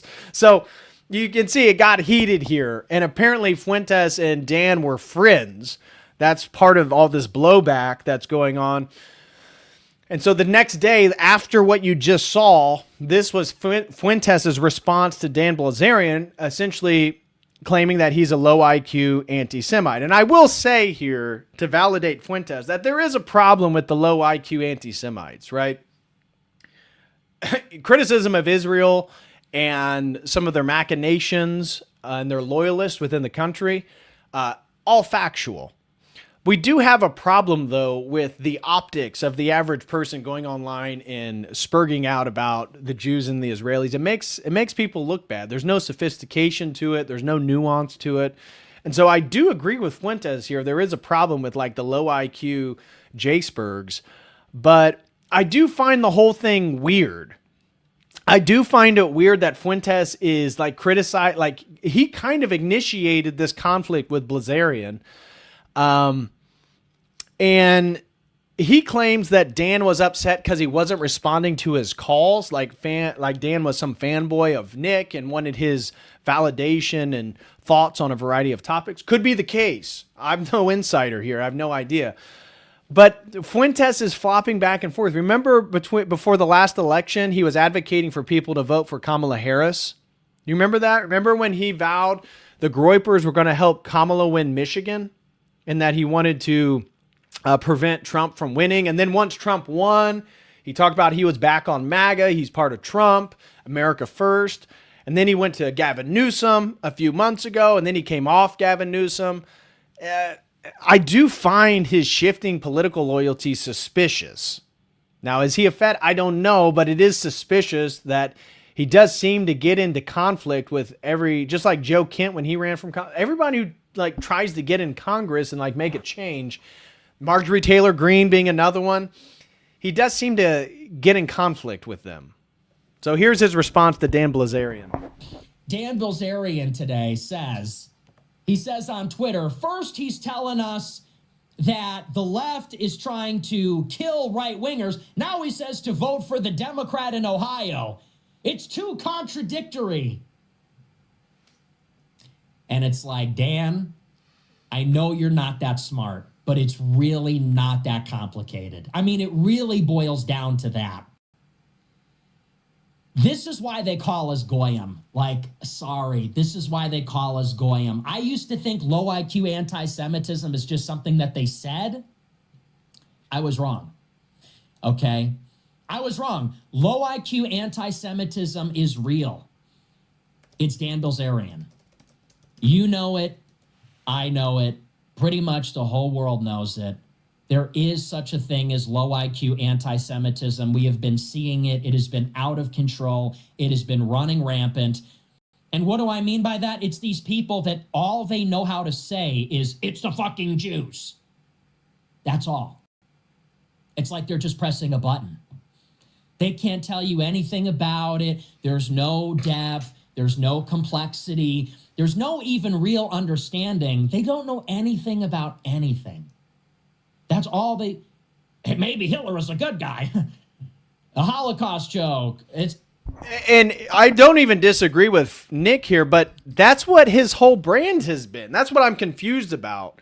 You know, like the glorification of Hitler and even Stalin. Do you guys remember when he was first getting deplatformed and the fallout with, was it Jade McNeil, who was supposedly his best friend at the time, and how he said Fuentes was obsessed with watching Hitler and Stalin documentaries and admired them as leaders, and how he had a sort of political vision of that, which again can't verify, but it's just so weird that the things that he's criticizing, the low IQ anti-Semitism, and I'm not saying that Fuentes is low IQ. Clearly he's not. He's a very sharp guy. But he did all that stuff. And the Groypers were notorious for popularizing it on social media. So that's where I'm a little confused on his constant flip-flopping from one side to the other. It's the fucking Jews. Hey, retard, it's the fucking Jews. I know, Dan. He calls me up on the phone. He tells me it's the Jews for 2 hours. I want to say, Dan, I know. Hi, nice to meet you. I'm Nick Fuentes. I've been saying that for 10 years. I know. Every time. So that's what I don't get. Now he's validated. So he says Dan is low IQ, which, you know, I'm not here to argue that Dan is some intellectual savant. Certainly not the case, and especially not Jake Shields. The guy can barely make a coherent sentence. But he ends the rest of the video saying that I know I've been doing all this stuff for the last decade. But you just criticized him for doing it now, calling that low IQ behavior, but now he's validating that he's done the same I don't know. It's kind of just logically hard to follow. He calls and I pick up the phone. He's telling me about how the communist commissars are Jewish. Got it. I know. He's telling me about how it's all of them. I know. He's telling me about how, Israel's causing all the wars and not... I know. Preaching to the choir. Got it. Anyway, so he says, he's telling us that the left is going to kill us, but now you're... Look, I mean, how much clearer can I make it? I've said it so many times. We are going Democrat in 2026. This is a midterm election year. Do you understand that? It means that every House seat is up for election and 1/3 of the Senate is up for election. The president is not up for election this year, Dan. Okay? Yeah, I think he probably gets that, but you just said that you wanted to impeach. Again, hard to follow exactly. Now, here is Myron, someone who's friends with Lucas Gage, Dan Bilzerian, and Fuentes, giving his thoughts on who's a Fed and who's not a Fed. Dan Bilzerian is a Fed. No, he's not. Everyone is crashing out and blaming others and calling them Feds, etc. I'm glad you stick true to yourself and don't get involved in that petty nonsense. Makes the movement look embarrassing. Yeah, I'm not going to get involved. All I will say is that none of the parties being called Feds are Feds. I will say that.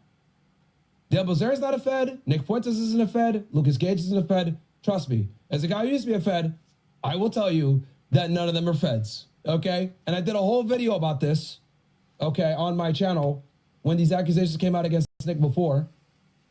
And I go through in detail. I go through his testimony. I go through what a Fed is, whether it's an informant or or a federal agent or an officer for the CIA or something like that. I go through all that shit. It's just like a term that people use to like insult somebody, which I'll never understand that because it's like, okay, what's wrong with having a clearance and serving your country? I don't think that's what they mean by Fed. I think they mean someone who's subversive and undercover and actually working for the government in a way in which they perceive themselves publicly as a critic. So and here's, again, a little bit of the going back and forth. Lucas Gage, again, the accusation that Dan Bilzerian actually called people forth with the intention to discuss how they could take out Israeli officials, which is one of the claims that Fuentes made. Lucas Gage follows up with the same accusation. He says, Nick, I swear to God, he did the same thing to me. He walked me and Jake up to that room with a batting cage. We put our phones on the couch and went up to the secluded room with the big TVs. He asked me about where Ben Shapiro lived and how he could be taken out. Now, Jake Shields, somebody asked, why is everyone so mean to Jake Shields? I'm not mean to Jake Shields. I don't have any vendetta against Jake Shields. I just don't think he's the smartest guy in the world. I think if you ever watched his podcast, he kind of talks about topics he really doesn't know much about and can't really explicate himself. And so anyways, with that being said, Jake Shields, who knows all the parties involved, says, I was trying to stay out of this argument, but I was at both of these meetings, and this is a flat-out lie. I didn't believe Nick was a Fed and told Dan that, but after seeing this, I changed my mind. He says, Dan is viewed as a threat, so it appears they want to use Nick and Lucas to take him down. Now, that's Jake Shields' perspective on this. And this was, I'm not going to play this, but you can find it. It's Lucas Gage going on about why Dan Bilzerian cannot be trusted. This is Jake Shields responding to the fallout, being asked by Stu Peters. Fight Back podcast. If you want to get some shirts. What's that? So what is with Nick Fuentes? I heard that he was just counter signaling Dan. I saw like a clip of him trashing this America First United event that, in some way, I guess, was there to support Dan Bilzerian, or at least in part it was for that. Well, it was to support all anti-Israel candidates, whether they're left or right. And yeah, I haven't seen what he said.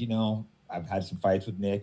We agreed not to attack each other. So I'm going to be very tactful, but I just don't understand. He's counter signaling Dan. Yeah, I agree. So obviously, if he's saying bad things about Dan, then that's going to change everything, because Dan's a good friend of mine. And if he's what are you doing? Why would you do that? Well, if he's really doing that, then it starts being like, is he a bad actor? Is it jealousy? I don't know. I need to call Nick. I don't want to criticize him without. I need to talk to him. I think it's better that I call him and have a private conversation with him and see what's going on, because he takes everything personal too. Because I'll say this and then he'll come and attack me. Watch, and I don't give a fuck. Go ahead. I don't care. No, exactly. What I'm saying is the truth. He's attacked everybody. He attacked Tucker after he had him on. He attacked Candace. Maybe that one is a little bit more deserving because she kind of like fucked him and put him behind a paywall or whatever, and kind of like set him up. But hold on, Christo, this is cut out. Hold on, my screen cut. I want to make sure it's still recording. And you're recording this? Is that what you do? You're recording our conversation? I don't have any idea. Okay. So, anyways, and I see people in the chat saying Stu Peters can't be trusted. He scammed his audience with a crypto coin. I've heard that. I don't really follow any of these guys myself. Most of the commentary I want to listen to is by someone who I believe is more intelligent than myself. So I don't typically go to Bilzerian or Jake Shields or Stu Peters for my insight on world activities. This one I thought was fun, and we're not going to play it. It's too long, but Fuentes cooked Jake Shields for being mentally challenged. He's barely literate. Every post is me no like Jews, me like Hitler. You should be fucking embarrassed. You should take a English course. He's not wrong. It's that they got this big fucking problem with me. I love that. You should be embarrassed for the shit you post every day. It's retarded. Fucking retarded. Try posting something without a spelling error. Try learning English. I should be embarrassed. Learn English, bro. This is barely literate. Every post, me no like Jews. Me like Hitler. You should be fucking embarrassed. You should take a fucking English course before you come back on the timeline and tell me I should be embarrassed and I should apologize with that. It's fucking already. And here's what I'm pissed off. This guy, you know. Anyways, you get it. I thought, Fuentes can be hilarious sometimes. Truly. And here's Asmongold defends Nick Fuentes from Dan Bilzerian's Fed accusations. Y'all are the goyim, bro. How do you get fooled by this? The whole thing stinks. It's so obvious. Dan Bilzerian, Nick Fuentes positions on political violence. Who's the Fed here exactly? I mean, honestly, the only real battle in the world today that I see worth fighting is fucking, exterminating Israel. I mean, I would sign up tomorrow and go fucking put boots on the ground and go fucking kill Israelis. That would be a great day for me. I would fucking sign up on the fucking draft waiver wherever. Give me a rifle and send me the fuck over there. I truly believe that the majority of that country is evil and they're perpetuating a genocide. They've been operating. And keep in mind the way that he's saying this. He's not saying it about, for example, the IDF or Benjamin Netanyahu or the Israeli government. He's saying the Israeli people, they're all in on this. They all are collectively guilty. I would say that I understand the political plight of the Palestinians, but as a Christian, I cannot condone, I cannot sanction, justify, or defend taking the life of innocent people. That is the Christian position. Again, Bilzerian is not exactly Christian. He's an Armenian. He's kind of dabbled. He's talked positively about Islam. He's talked positively about Christianity. He's talked about he needs to adopt one or the other because religion's important. But I really don't know what his spiritual beliefs are, if he has any real convictions at all. But from that clip, that looks very glowy to me. Dan's response does seem very much like a Fed. I've talked about this before with FDA at Montana the first year we went. Some kid stood up when we were giving our speeches. It was during FDA's speech at the end of the Q&A, and he's like, well, what are we going to do about all the leftists? We got to do something. We got to form a militia. We got to get guns. And everybody's like, dude, what parish do you go to? No, we're not forming a militia here. And everybody, the whole conference thought, okay, that guy is like a Fed. We never know who he was with. He was recording the Montana event when it was explicitly stated no recording, that the speeches would be recorded and put on the internet, but you weren't supposed to record anything. And he was caught filming the whole thing. So whenever I hear someone promote violence, the first thing I always think of, oh, that is probably a Fed. So from that clip, Dan doesn't look the best. And Fuentes does put out the Christian perspective. We can't kill innocent people. That is a grave sin. Hostages, using those types of asymmetrical tactics, especially. This right here is Western culture. This right here is something else.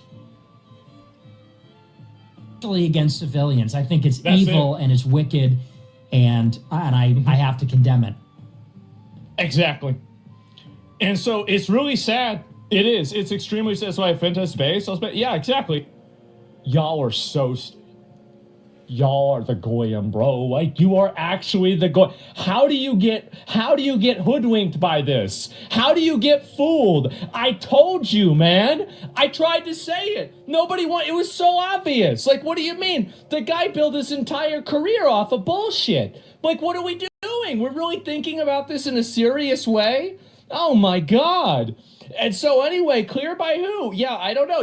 It was so fucking clear, so fucking obvious, and I am so glad that now everybody is seeing it. Suddenly this Instagram pimp has arrived in the last year, having been, quote, red-pilled, and is actively mutinying against me while talking about killing Israelis and running a congressional campaign going nowhere. The whole thing stinks.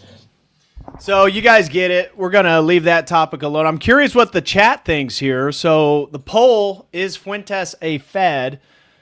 I'm actually quite surprised. 68% of the audience, over 168 votes. If you haven't voted, vote on the poll here in the live chat. I'm just trying to get a feel for the audience here and what you guys believe. 68% believes that Fuentes is a Fed, or at least subversive in some way. 32% say no. Yeah, a lot of people saying he's been a Fed. I could see both. I could see all of them being Feds. I could see none of them being Feds. I could see Fuentes. I could see Dan. I could see Dan working with the intelligence agencies due to some of the fraud that he was accused of. I could see Fuentes, potentially them having blackmail if he is gay. Certainly it's speculated by a lot of people that maybe they have his porn searches or things like that. Maybe he's not compromised in any way. The flipping on his political stuff does seem interesting. It does seem like he's subversive in one way or another, but the last one I'll play here is Ian Carroll talking about the situation. Ian Carroll, I thought he's had some interesting things in the past, but again, not someone that I tend to watch regularly or look to for insight. If he does have a research into something I'm not familiar with, I may check it out, but he's of the opinion that Nick is a Fed. I started to notice his perspective on Charlie Kirk's assassination. Then I started to stop and think, like, wait a minute, what? Like, what? And actually, at the time, Dan Bilzerian called me and was like, yo, what the fuck is Nick doing? What is going on? And I was like, dude, I do not fucking know. This is weird. Because Nick was immediately, maybe just out of spite for Candace, because he is such a spiteful human, but immediately was just like shoveling the Fed slop narrative to his audience as hard as humanly possible. Which, and like, it's one thing for like Ben Shapiro or like, I don't know, Eyal Jacoby to like have a bad take on the internet. But like Mr. Champion of high IQ anti-Semitism over here, so blatantly posting one of the most low IQ concepts I've ever even heard of on one of the biggest stories of the decade that seems pretty fucking obviously tied to Israel in some way. He's talking about the Kirk assassination. That was so weird. And ever since then, it's left a weird like vibe for me. And I haven't trusted Nick at all ever since. And it's not that I don't trust him because I think he's necessarily a Fed and being controlled by some handler or something. It's not like I necessarily think he's blackmailed or bought off or anything. It's like I'm open to those possibilities, but I don't know. It just confirmed for me that I don't trust him. Because whether for Feddy type reasons or just because he's vindictive and petty and hates Candace Owens so much that he has to contradict her, doesn't matter.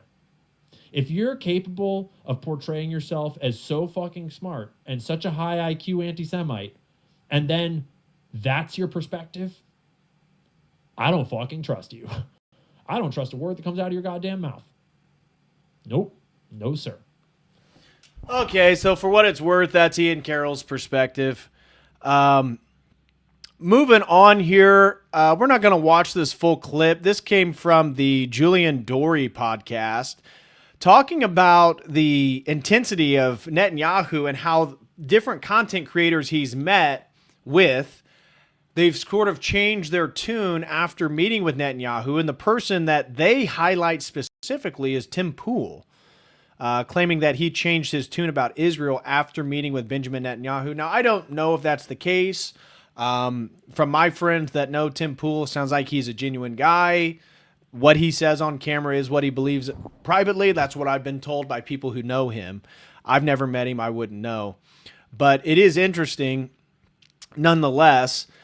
And Tim Pool kind of dove into this whole Nick Fuentes thing, arguing that Nick is not a Fed, but Tucker Carlson is a Fed. So I'm going to play these two sections, and then we'll hit some of these last stories. We need one more super chat to reach our goal today on YouTube. A better word to say, it's kind of dystopian, but it might be true. Like some sort of psychosis that happens when you know, you meet a guy like that who's a lifelong talented politician, you're in a back room fucking just having a beer with him or whatever, and he seems like a normal person, and there's some sort of disconnect where a guy like Tim Pool's like, yeah, no, he's not doing a genocide. Yeah, no, it certainly is. And I can give my own story on this. I met Vivek Ramaswamy, and I spent a lot of time with the guy. And fucking charismatic out the wazoo. Like, just unbelievably impressive human being. I still like him. I still think I think he's a very interesting political figure. But it biased me in a way that was like bad. Like, it was bad to get that level of personal relationship. So I recognize, because I went on his campaign trail, because I was doing Tim Cast IRL out in, I don't know, South Dakota or some primary state. And I followed him around and hung out with him for a couple of days. And I debated him at the Libertarian National Convention. That was a very strange moment. You can drop in.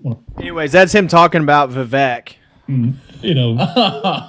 Star dazzling me or something, but I can't Netanyahu and being like, no, you're right. I get it now. I was wrong about all this. Like, I can see Trump fucking, star dazzling me or something, but I can't see Netanyahu doing that. Yeah, I have to try to figure out if that is some root cause. But the other thing is the thing we're talking about, where it's just a topic some people for some reason are still like afraid to say something bad about. Yeah. And it's like, listen, dude, even if you solved for whatever it is, call 50% of what you see AI. There's still another 50% out there, and it's what you're fucking looking at, bro. Yeah.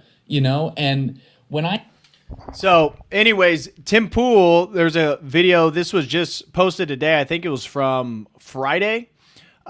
Him agreeing with Nick Fuentes about Tucker Carlson being a Fed government actor. Check this out. Tone, pacing, attention to detail goes. He is. You just have to hope he has many bad opinions, losing, frankly. But he has many opinions I don't like. I get it. I do not agree with him on largely on issues of race, and but he made a few important points. One, he called out Candace Owens for lying. That's good. But he also pointed something else out recently. Tucker Carlson meets with heads of state in Middle Eastern countries. This is not something a podcaster does. This is something a government actor does. Tucker Carlson is not just some journalist or podcaster. He is of worldly affairs, negotiating and cutting back deals and advising. Oh, back room, not on his show. Not on his show. Because we've had... And look, I know about the CIA, Tucker Carlson's dad, all that different stuff, but is Tucker Carlson really cutting backroom deals with Putin when he goes to Moscow to interview him? I'm all in favor of being skeptical of all these different people in the conservative sphere and their opinions on various topics. Tucker has been pretty good on Israel. Some people have speculated that's a way to sort of curtail the audience and sort of capture his audience regarding the Israel topic so that they could be controlled and manipulated potentially. I'm open to that. But Tucker Carlson doing backroom deals with world leaders, that seems a little bit far-fetched for me. Had like Dominic Tarzinski on here, Polish. That's fine. Or whatever. The point he was making is that your run-of-the-mill podcaster is not flying to Qatar or Saudi Arabia and meeting with the premier in private in private meetings discussing strategy. He's not going to the White House to meet with the president. Tucker Carlson is not just some podcaster. Now, again, whatever the implication you want to get from that, that's an astute point about who people are consuming their media from, especially when it says things like, I'm tormented for supporting Trump. And his brother immediately goes, maybe Miriam Adelson's money was for a reason. He goes, because he always knew what that money was for. So I think Nick makes a lot of really great points. And again, I think the reason so many young men listen to him is he's got a worldview on race particularly that I think I would describe as largely incorrect, but he hits a few points that speaks to a lot of young people. Particularly, I know where he grew up. He grew up a few miles away from where I grew up, and Jimmy Dore, in fact. Well, I don't know if Jimmy grew up there, but where Jimmy lived when we were all young. I know why Nick feels the way he does about a lot of these racial issues, and it's going to speak to a lot of young men. I don't completely agree with them. Okay, we get it, Tim. You don't completely agree with him. Anyways, regarding Iran war news, which includes Lebanon, and the one that actually I've been finding the most interesting is Israel's continued attack on the Lebanese. I covered the destruction of the monastery that they bombed. We have video of them actually, let's see, it's somewhere around here, tearing down. Here it is right here. This was posted by Alex Jones. And go support Alex Jones on his new platform, alexjoneslive.com. You can see them using demolition equipment tearing down the historic monastery. So video, Israeli invasion forces level the historic monastery and school belonging to the Sisters of the Holy Savior in southern Lebanese border village of Yorun. Why is the Western media not broadcasting the heroic humanitarian efforts of Benjamin Netanyahu? I'm so proud of the Israeli ambassador of the United States, Mike Huckabee.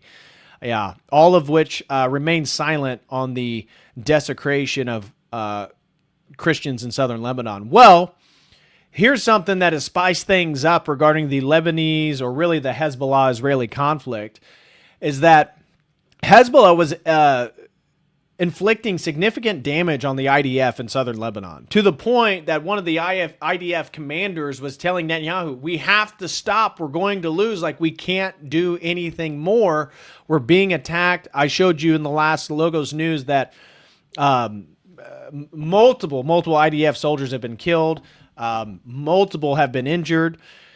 Well, they were able to begin jamming the drones that were used by Hezbollah. Well, Hezbollah has now started to use optical wire drones, which means they cannot be jammed. And they have been inflicting significant damage in recent days. So Lord Bebo here says, bad news for Israel. If Hezbollah scales up their use, this will lead to heavy casualties. The easy walk through Lebanon would be over. And it does seem to be that case, although no one in the world seems to be coming to the aid of the Lebanese, because Hezbollah. Now, Chris Hansen has had an interesting past week or so. Two people of prominence have been caught in one of his sex stings, one of which, no surprise to anyone who's been following the news of Israelis convicted of pedophilia being sent back to Israel, Benjamin Netanyahu's former personal security guard has been caught in an undercover sting operation, sending sexually explicit messages to an undercover detective posing as a teenage boy. Quote, you are involved in security for the Israel leader Netanyahu. You had multiple chances not to commit this crime, but you did anyway. So we're going to play this video. We're involved in security for the Israeli president, Netanyahu. Did you meet the Israeli leader? I'm sorry, I'm not answering any questions, so I can speak to an attorney. You sent photos of your penis erect? You told the boy you ruined your shorts, meaning you ejaculated while you were talking to him. You asked for explicit pictures of him. You say the age of consent in Maryland is 16. This boy is 15. You knew this was illegal. And you had multiple chances to not commit this crime, but you did anyway. Which makes me wonder how many times you've gotten away with it before. Do you have CSAM on your phone? I'm sorry, I'm not answering any questions, so I can speak to an attorney. You talk about being busy in training. The boy says his parents will be out of town at a work conference. How long was your drive over here today from your home in Maryland? Oh, I'm sorry, I'm not answering any questions, so I speak to an attorney. You talked about taking him out after getting to know him for cheesesteaks. And if it goes well, you say, you'll meet the monster at the end of the happy trail. Just tell me what you meant by that. Oh, I'm sorry, I'm not answering any questions, so I can speak to an attorney. You feel pretty good about yourself today, huh? The monster at the end of the happy trail? Oh my gosh. This sounds less like a 15-year-old boy and more like he's talking to an 8-year-old boy. The monster at the end of the happy trail, okay? Think you were outsmarting everyone? A month and a day you spent chatting with someone who told you they're 15. Not just a cop, but a lieutenant. You sent pictures of yourself in uniform. You sent pictures of yourself from your office at the Metro DC Police Department, lounging on your couch, grooming a child. What should happen to you, Lieutenant? I'm sorry, sir. I'm not answering any questions so I can speak to an attorney. I guess you won't be.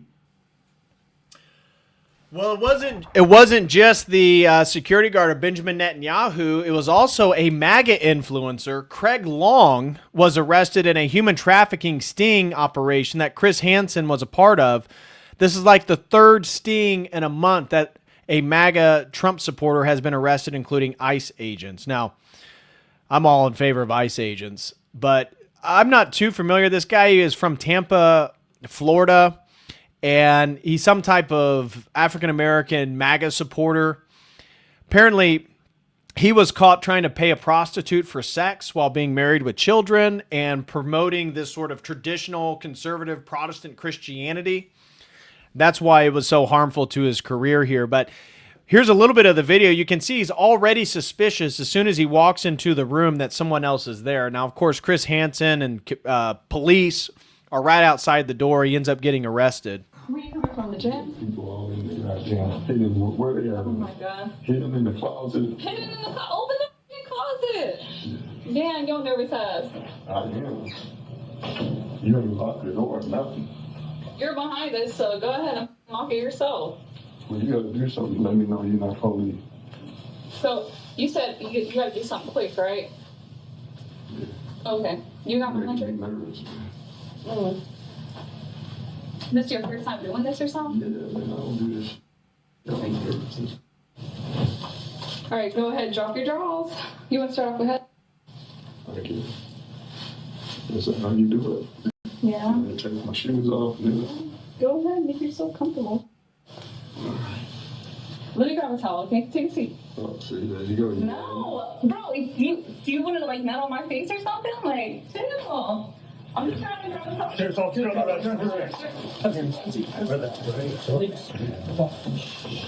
After Craig is arrested, I leave my location to go over to that hotel to try to get his side of the story. Now, Craig gives me a very cold, mean stare, and it's pretty clear he doesn't want to discuss that night's events.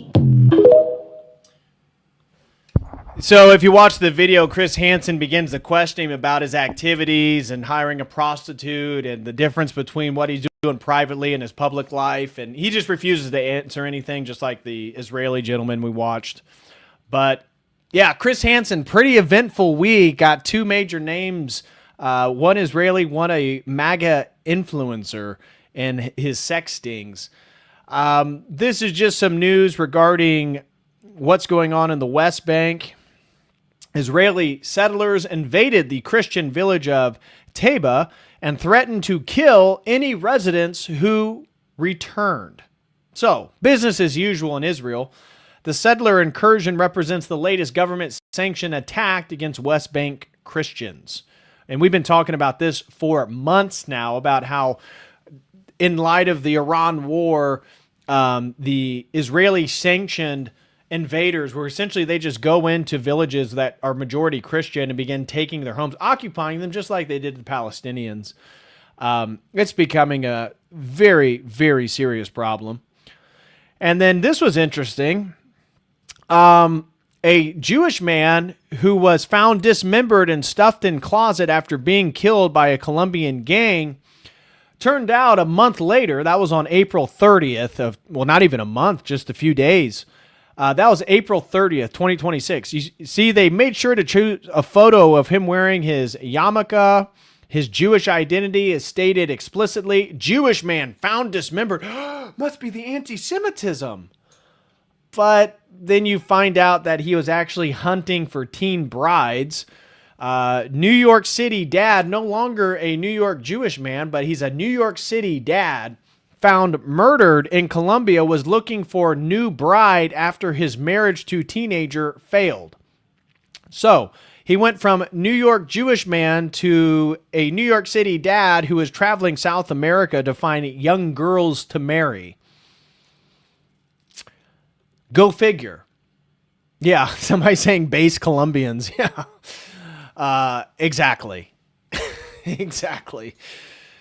And here, and this will be our final story. This is Israel is trying to sell one of the most beautiful and expensive houses in the entirety of Israel. So a 75,000 square foot Baroque palace on the beachfront of Caesarea is being marketed to the world's wealthiest Jews as more than just a home.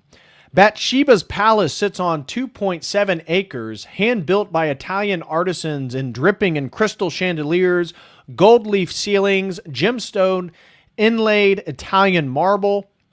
The marketing pitch is blunt. As political and economic pressure on diaspora communities grow, Israel is positioning itself as the destination for ultra-high net worth Jewish families looking for somewhere to land. Real estate has always followed migrations. What's different here is that the migration is being actively sold before it happens. So check out this palace that Israel's trying to get some wealthy Jews to purchase. Welcome to the most expensive home in the Middle East. Located on the coast of Israel is the only modern-day palace of its kind that combines the world's rarest elements, an immense fortune of gold, gemstone inlays in every corner, and a world-class spa are just a few features of this masterpiece estate in the Holy Land. Welcome to Bathsheba's Palace, the largest built estate in Israel, spanning 75,000 square feet on a beachfront 2.7 acre lot. Inspired by the grandeur of Baroque and Rococo, this palace was meticulously crafted by hundreds of Italian artisans flown into Israel during construction to sculpt every detail. From the custom-made Italian furniture infused with silk and gold to priceless murals and the rarest woodwork in the world, every detail of this estate has been designed to be the epitome of luxury and perfectionism that leaves every guest in complete awe. I've toured countless estates around the world, but nothing compares to this. Just imagine the magnificent soirees and royal events that take place here. There are so many more things to see, so follow for the next part and contact Davidson Real Estate if you would like to make this palace your legacy home in Israel. I liked someone's comment in the chat. They said, is this where the Antichrist will live?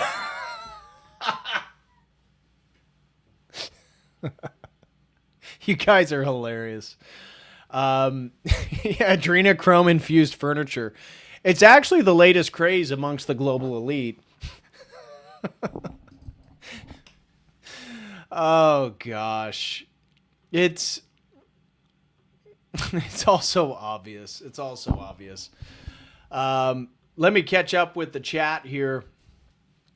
John Castle, PhD, gifted a Codal Crew membership. Thank you so much, John. God bless you. And John Anon throws in 5, says Christ is risen. Truly he is risen. And Rough Hands, been a Codal Crew member for 37 months, says public service announcement, call your moms. Yes, this is a great public service announcement. Today is Mother's Day. If you are not aware, you should be aware. Call your mother. Tell her you love her. Get her a card, get her some flowers. If you don't live close to spend time with her, at least give her a call. That's the least you could do. Tego throws in 20, says, for the goal, not one step back. Amen. Not one step back. Thank you so much, brother, for the support. Really appreciate you. Oh, our brother Wicked Wally. Shout out to Wicked Wally. He throws in 5, says, after Nick banked all his clout on Kanye, Groypers need to explain why they encourage his contrarianism and why they still take him seriously at all. Yeah. You know, and I don't know if he's in like the perpetual problem of a hot take. I've seen this online, you know, people get sort of famous for having the edgiest hot take on whatever the current topic of discussion is. And I don't know if he's just in that ballpark where he always has to have a contrarian hot take or something, but his political stuff lately doesn't even make sense. It doesn't even make sense. And that's where, Andrew and Owen Schroyer had that debate on, is Trump successful? Obviously, I've been very critical of Trump, especially the Iran war, Epstein files, all that stuff, deportation numbers. But Andrew's argument, which is pretty solid argument, is What's the alternative to Trump?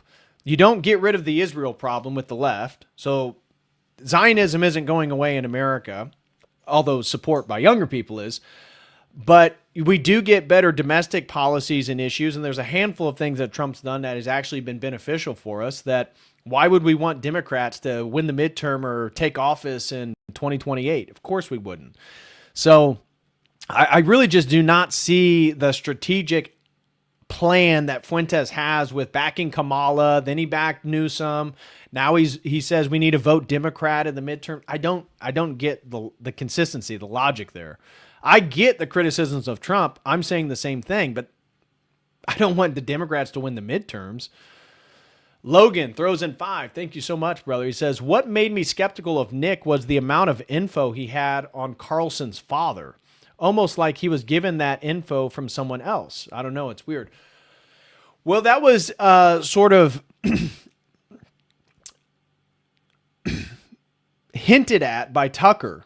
If you remember him commenting on a review of the interview he had with Fuentes, is that he mentioned that he didn't know how he knew so much about his father. And he's later said that he believes that he is a Fed. Again, I don't know if he's a Fed or not. But that would make sense if he was getting secret information about people. Jason Castle throws in 20. Thank you so much, Jason. He says, Leonardo Joni is currently going after Andrew because he pointed out correctly that this little civil war between Dan and Nick will end with Nick winning because Dan's audience is not very smart. That seems very... I can't really argue with that logic. That seems pretty straightforward. Nick is more intelligent, more charismatic, and more articulate than Lucas Gage, Dan Bilzerian, and Jake Shields combined. So, yeah, this public war against Nick is, I mean, it's only going to hurt the turnout for his congressional race because the Groypers could have been obviously a source of allyship to get votes. And yeah, I totally agree. The people who follow Dan Bilzerian and want to hear his opinion on topics are not the world leaders. They're not the movers and shakers of our society. Let's just put it that way. So yeah, I haven't been following the Leonardo stuff, but Andrew's right. All of this is only going to strengthen Nick. No matter what you think of him, whether he's a Fed or not, we don't really know, but it's only going to strengthen Nick. That seems straightforward. Austin DeTulio throws in another 5. Thank you so much, bro. He says, good work, brother. Well, thank you, my man. Thank you for all the support. And Scribs throws in 2, says, never forget Dan was at the Las Vegas Pew Pew event. But is that something that castigates him in a negative light? I mean, there's a lot of people at the Las Vegas event. Does that mean, I don't get the insinuation. Does that mean that he's a Fed because he was at the Las Vegas shooting? And I'm open to Dan being a Fed. I really don't have any horse in this race, but I don't know how that incriminates Dan per se. John Shepard throws in 10, says, I mainly think of him as a contrarian that likes to shitpost and rage bait people. That seems fair. That actually probably seems the most accurate. That's probably the most accurate, John. Jason, thank you so much, man, for your support. God bless you. Jason Castle threw in another 10. Really appreciate you, my man. Thad said, where is the super chat whales at? I don't know where they are. They must be migrating somewhere else. Adam Mark throws in 5. When are we going to start talking about the Committee of 300 and that countries with central banks are branches of the same tree? Well, we've talked about that for decades. Yeah, I'm with you there. I have no criticism there. Absolutely the case. And Jay's been covering that for decades. I've been covering it for years. I shouldn't say decades. I've been covering that for years. Mr. Fist throws in 5, says, I would rather live in Diogenes' wine barrel under a bridge than that palace with goblin neighbors. And Anaxios throws in 249, no comment. Thank you very much, Anaxios.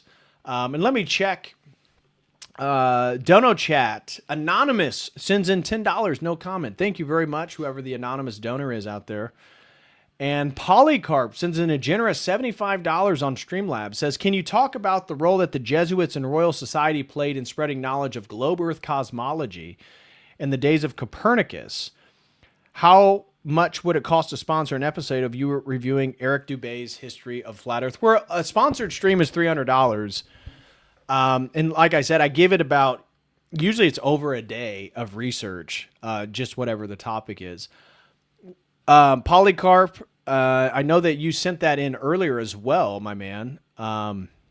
If you would like to email me, we can talk about it. And then I can send you a link. If you decide it is something that you would like to sponsor, we can absolutely, I'd be open to it. Now, I can't promise you I'm going to promote Flat Earth, but I could dive into it myself and come up with my own opinion and then review Eric Dubé's History of Flat Earth, as long as he won't copyright. There's a real problem. I don't know if you've been following, but all these YouTube creators, when you do a critical review of their stuff, they will copyright strike the video. So I saw that's happened to a handful of people recently.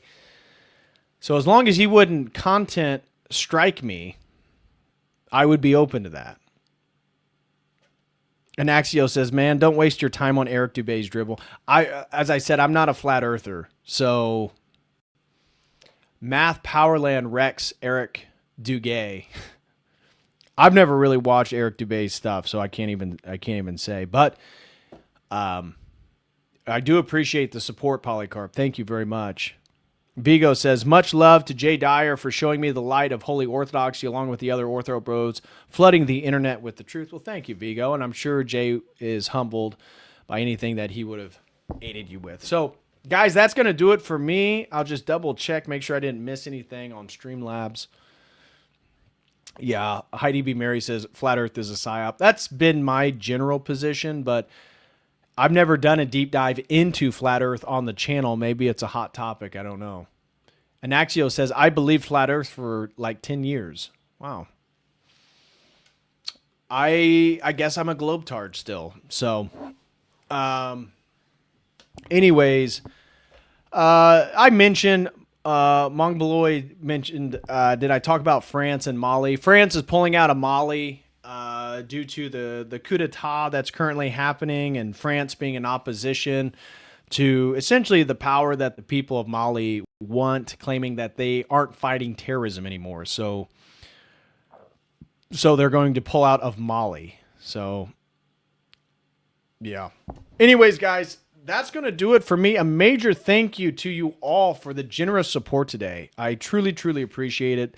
I love you guys. Thank you for all the support. I have a sponsored stream on Wednesday. We'll be diving into the psychology of victims from satanic ritual abuse. It should be a kind of an angle that many of you haven't heard about regarding that topic. So I think satanic ritual abuse is actually a censored, you can't title a video that on YouTube. So I got to figure out how I can get around the censorship for that topic.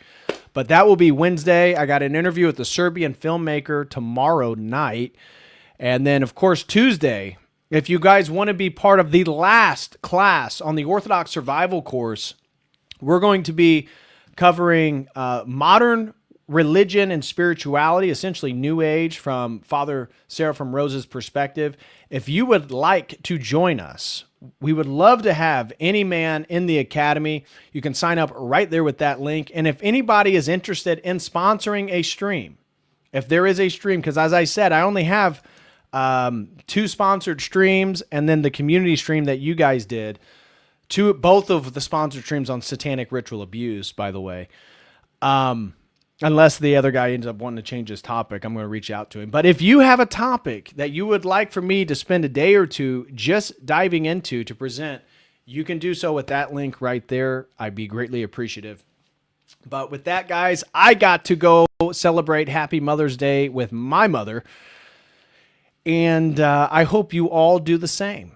So I will see you Wednesday. As always, until then, God bless.